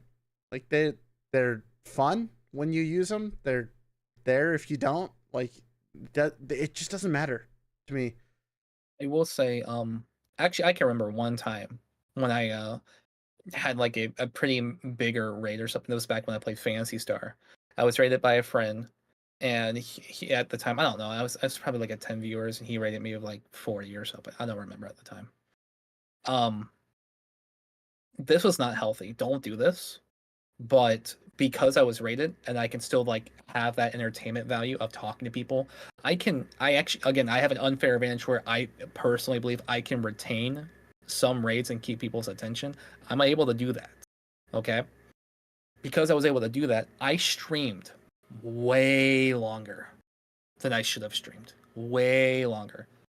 And my friend, he even messaged me. He was like, "Hey, bro, you good? I just want to make sure. Like, did you, I want to make sure that me rating you doesn't make you like stream longer because I've seen people do that before." I'm like, "No, dude, it's all good. I want to do that. I was gonna stream that long anyway." I lied. I literally lied because I want to make him feel bad. That's another thing is that if you rate somebody, um, it's not something you can quantify. It's definitely a mindset kind of thing. It definitely Yeah. can be detrimental to a mindset. There's just so many Yeah. factors. And Cookie actually brings up an interesting point. Raids can be extremely good for growth if utilized by members of a group. That's different entirely to like, because like if like the difference between like me rating Cozy or Cozy rating me is we're good friends. Like we know each other. Our communities know each other. Like that. It's like not even a like no one even really has to think about that. But like if, for instance, you were on YouTube here, non-pon, and I rated you, that would be a little bit of a different interaction. Even though we know each other, our communities are nothing like each other. Right. Very different. And so it's just every raid is different. And like honestly, I'm just not a big fan of just mindlessly raiding. You should always have a point behind it because your point usually gets across. Like I raid Niji Sanji members because I think it's hilarious. Dude, I told you before, I love Pikmin 2 so much. I literally, oh my god, dude. I did this. I don't remember how many people I had already, but I was watching, I saw on the front page someone playing Pikmin 2. I don't know how many viewers he had. And I said, guys, I'm gonna watch Pikmin 2. You guys don't have to stay. I'm gonna raid this guy. I don't know who he is. I'm watching Pikmin. Bye. That's all I did. I've done that before. I've been like, oh, this person's doing a karaoke. Let's go watch it because I want to watch it. Right? No, that's like it. There's no reason behind it. Just that was I want to do it. literally the whole thought process. No ulterior motives of like I was going to watch this person. You guys are coming with me. And then I intentionally don't say anything because then otherwise people will try and talk. But yeah. That's it. That was I love that discussion just because it reared its ugly head again this week, and it's so funny to get people's opinions on it. Yeah, but dude. I felt like our whole entire video here was covering a lot of negativity and things people probably don't want to hear. But I mean, eventually we tend to do that a lot here. But okay. like it's I don't know. I feel like it's good because it lets people see a side that they don't normally get to, and the fact that we continue to do content despite having these downsides or like inconveniences, shows that like obviously we enjoy what we do, or else we wouldn't keep doing it. We enjoy it more than we hate it. At least. At the very least, yes. All right. Well, I would like to personally thank you for coming on. It's been a blast. For everyone who wants to find non-pon, why don't you drop your links in chat and I can pin them. You can also just click on his name, by the way, in the title, and that'll take you to his YouTube channel. Yeah. My channel is mostly with guides, but I will tell you guys, don't expect any, unless you want a guide on a gacha game that you haven't played yet, maybe. That's what my YouTube is about. But I will be making video essays. Here's my Twitch, if you want to see it. Oh, I can't post the link apparently, or I don't know if it worked. No, it posted. Okay, cool. Okay, well I will repost it. There we go. I do have the YouTube settings turned up real high. Makes sense. Makes sense. But since you're a mod, it should show up. Awesome. But yeah, I'm looking. That video essay will be coming one day. It'll get here when it gets here, right? Yep. Yep. All right. Well, thanks for dropping by. I hope everyone else enjoys Rosemi's birthday party that we're reading into.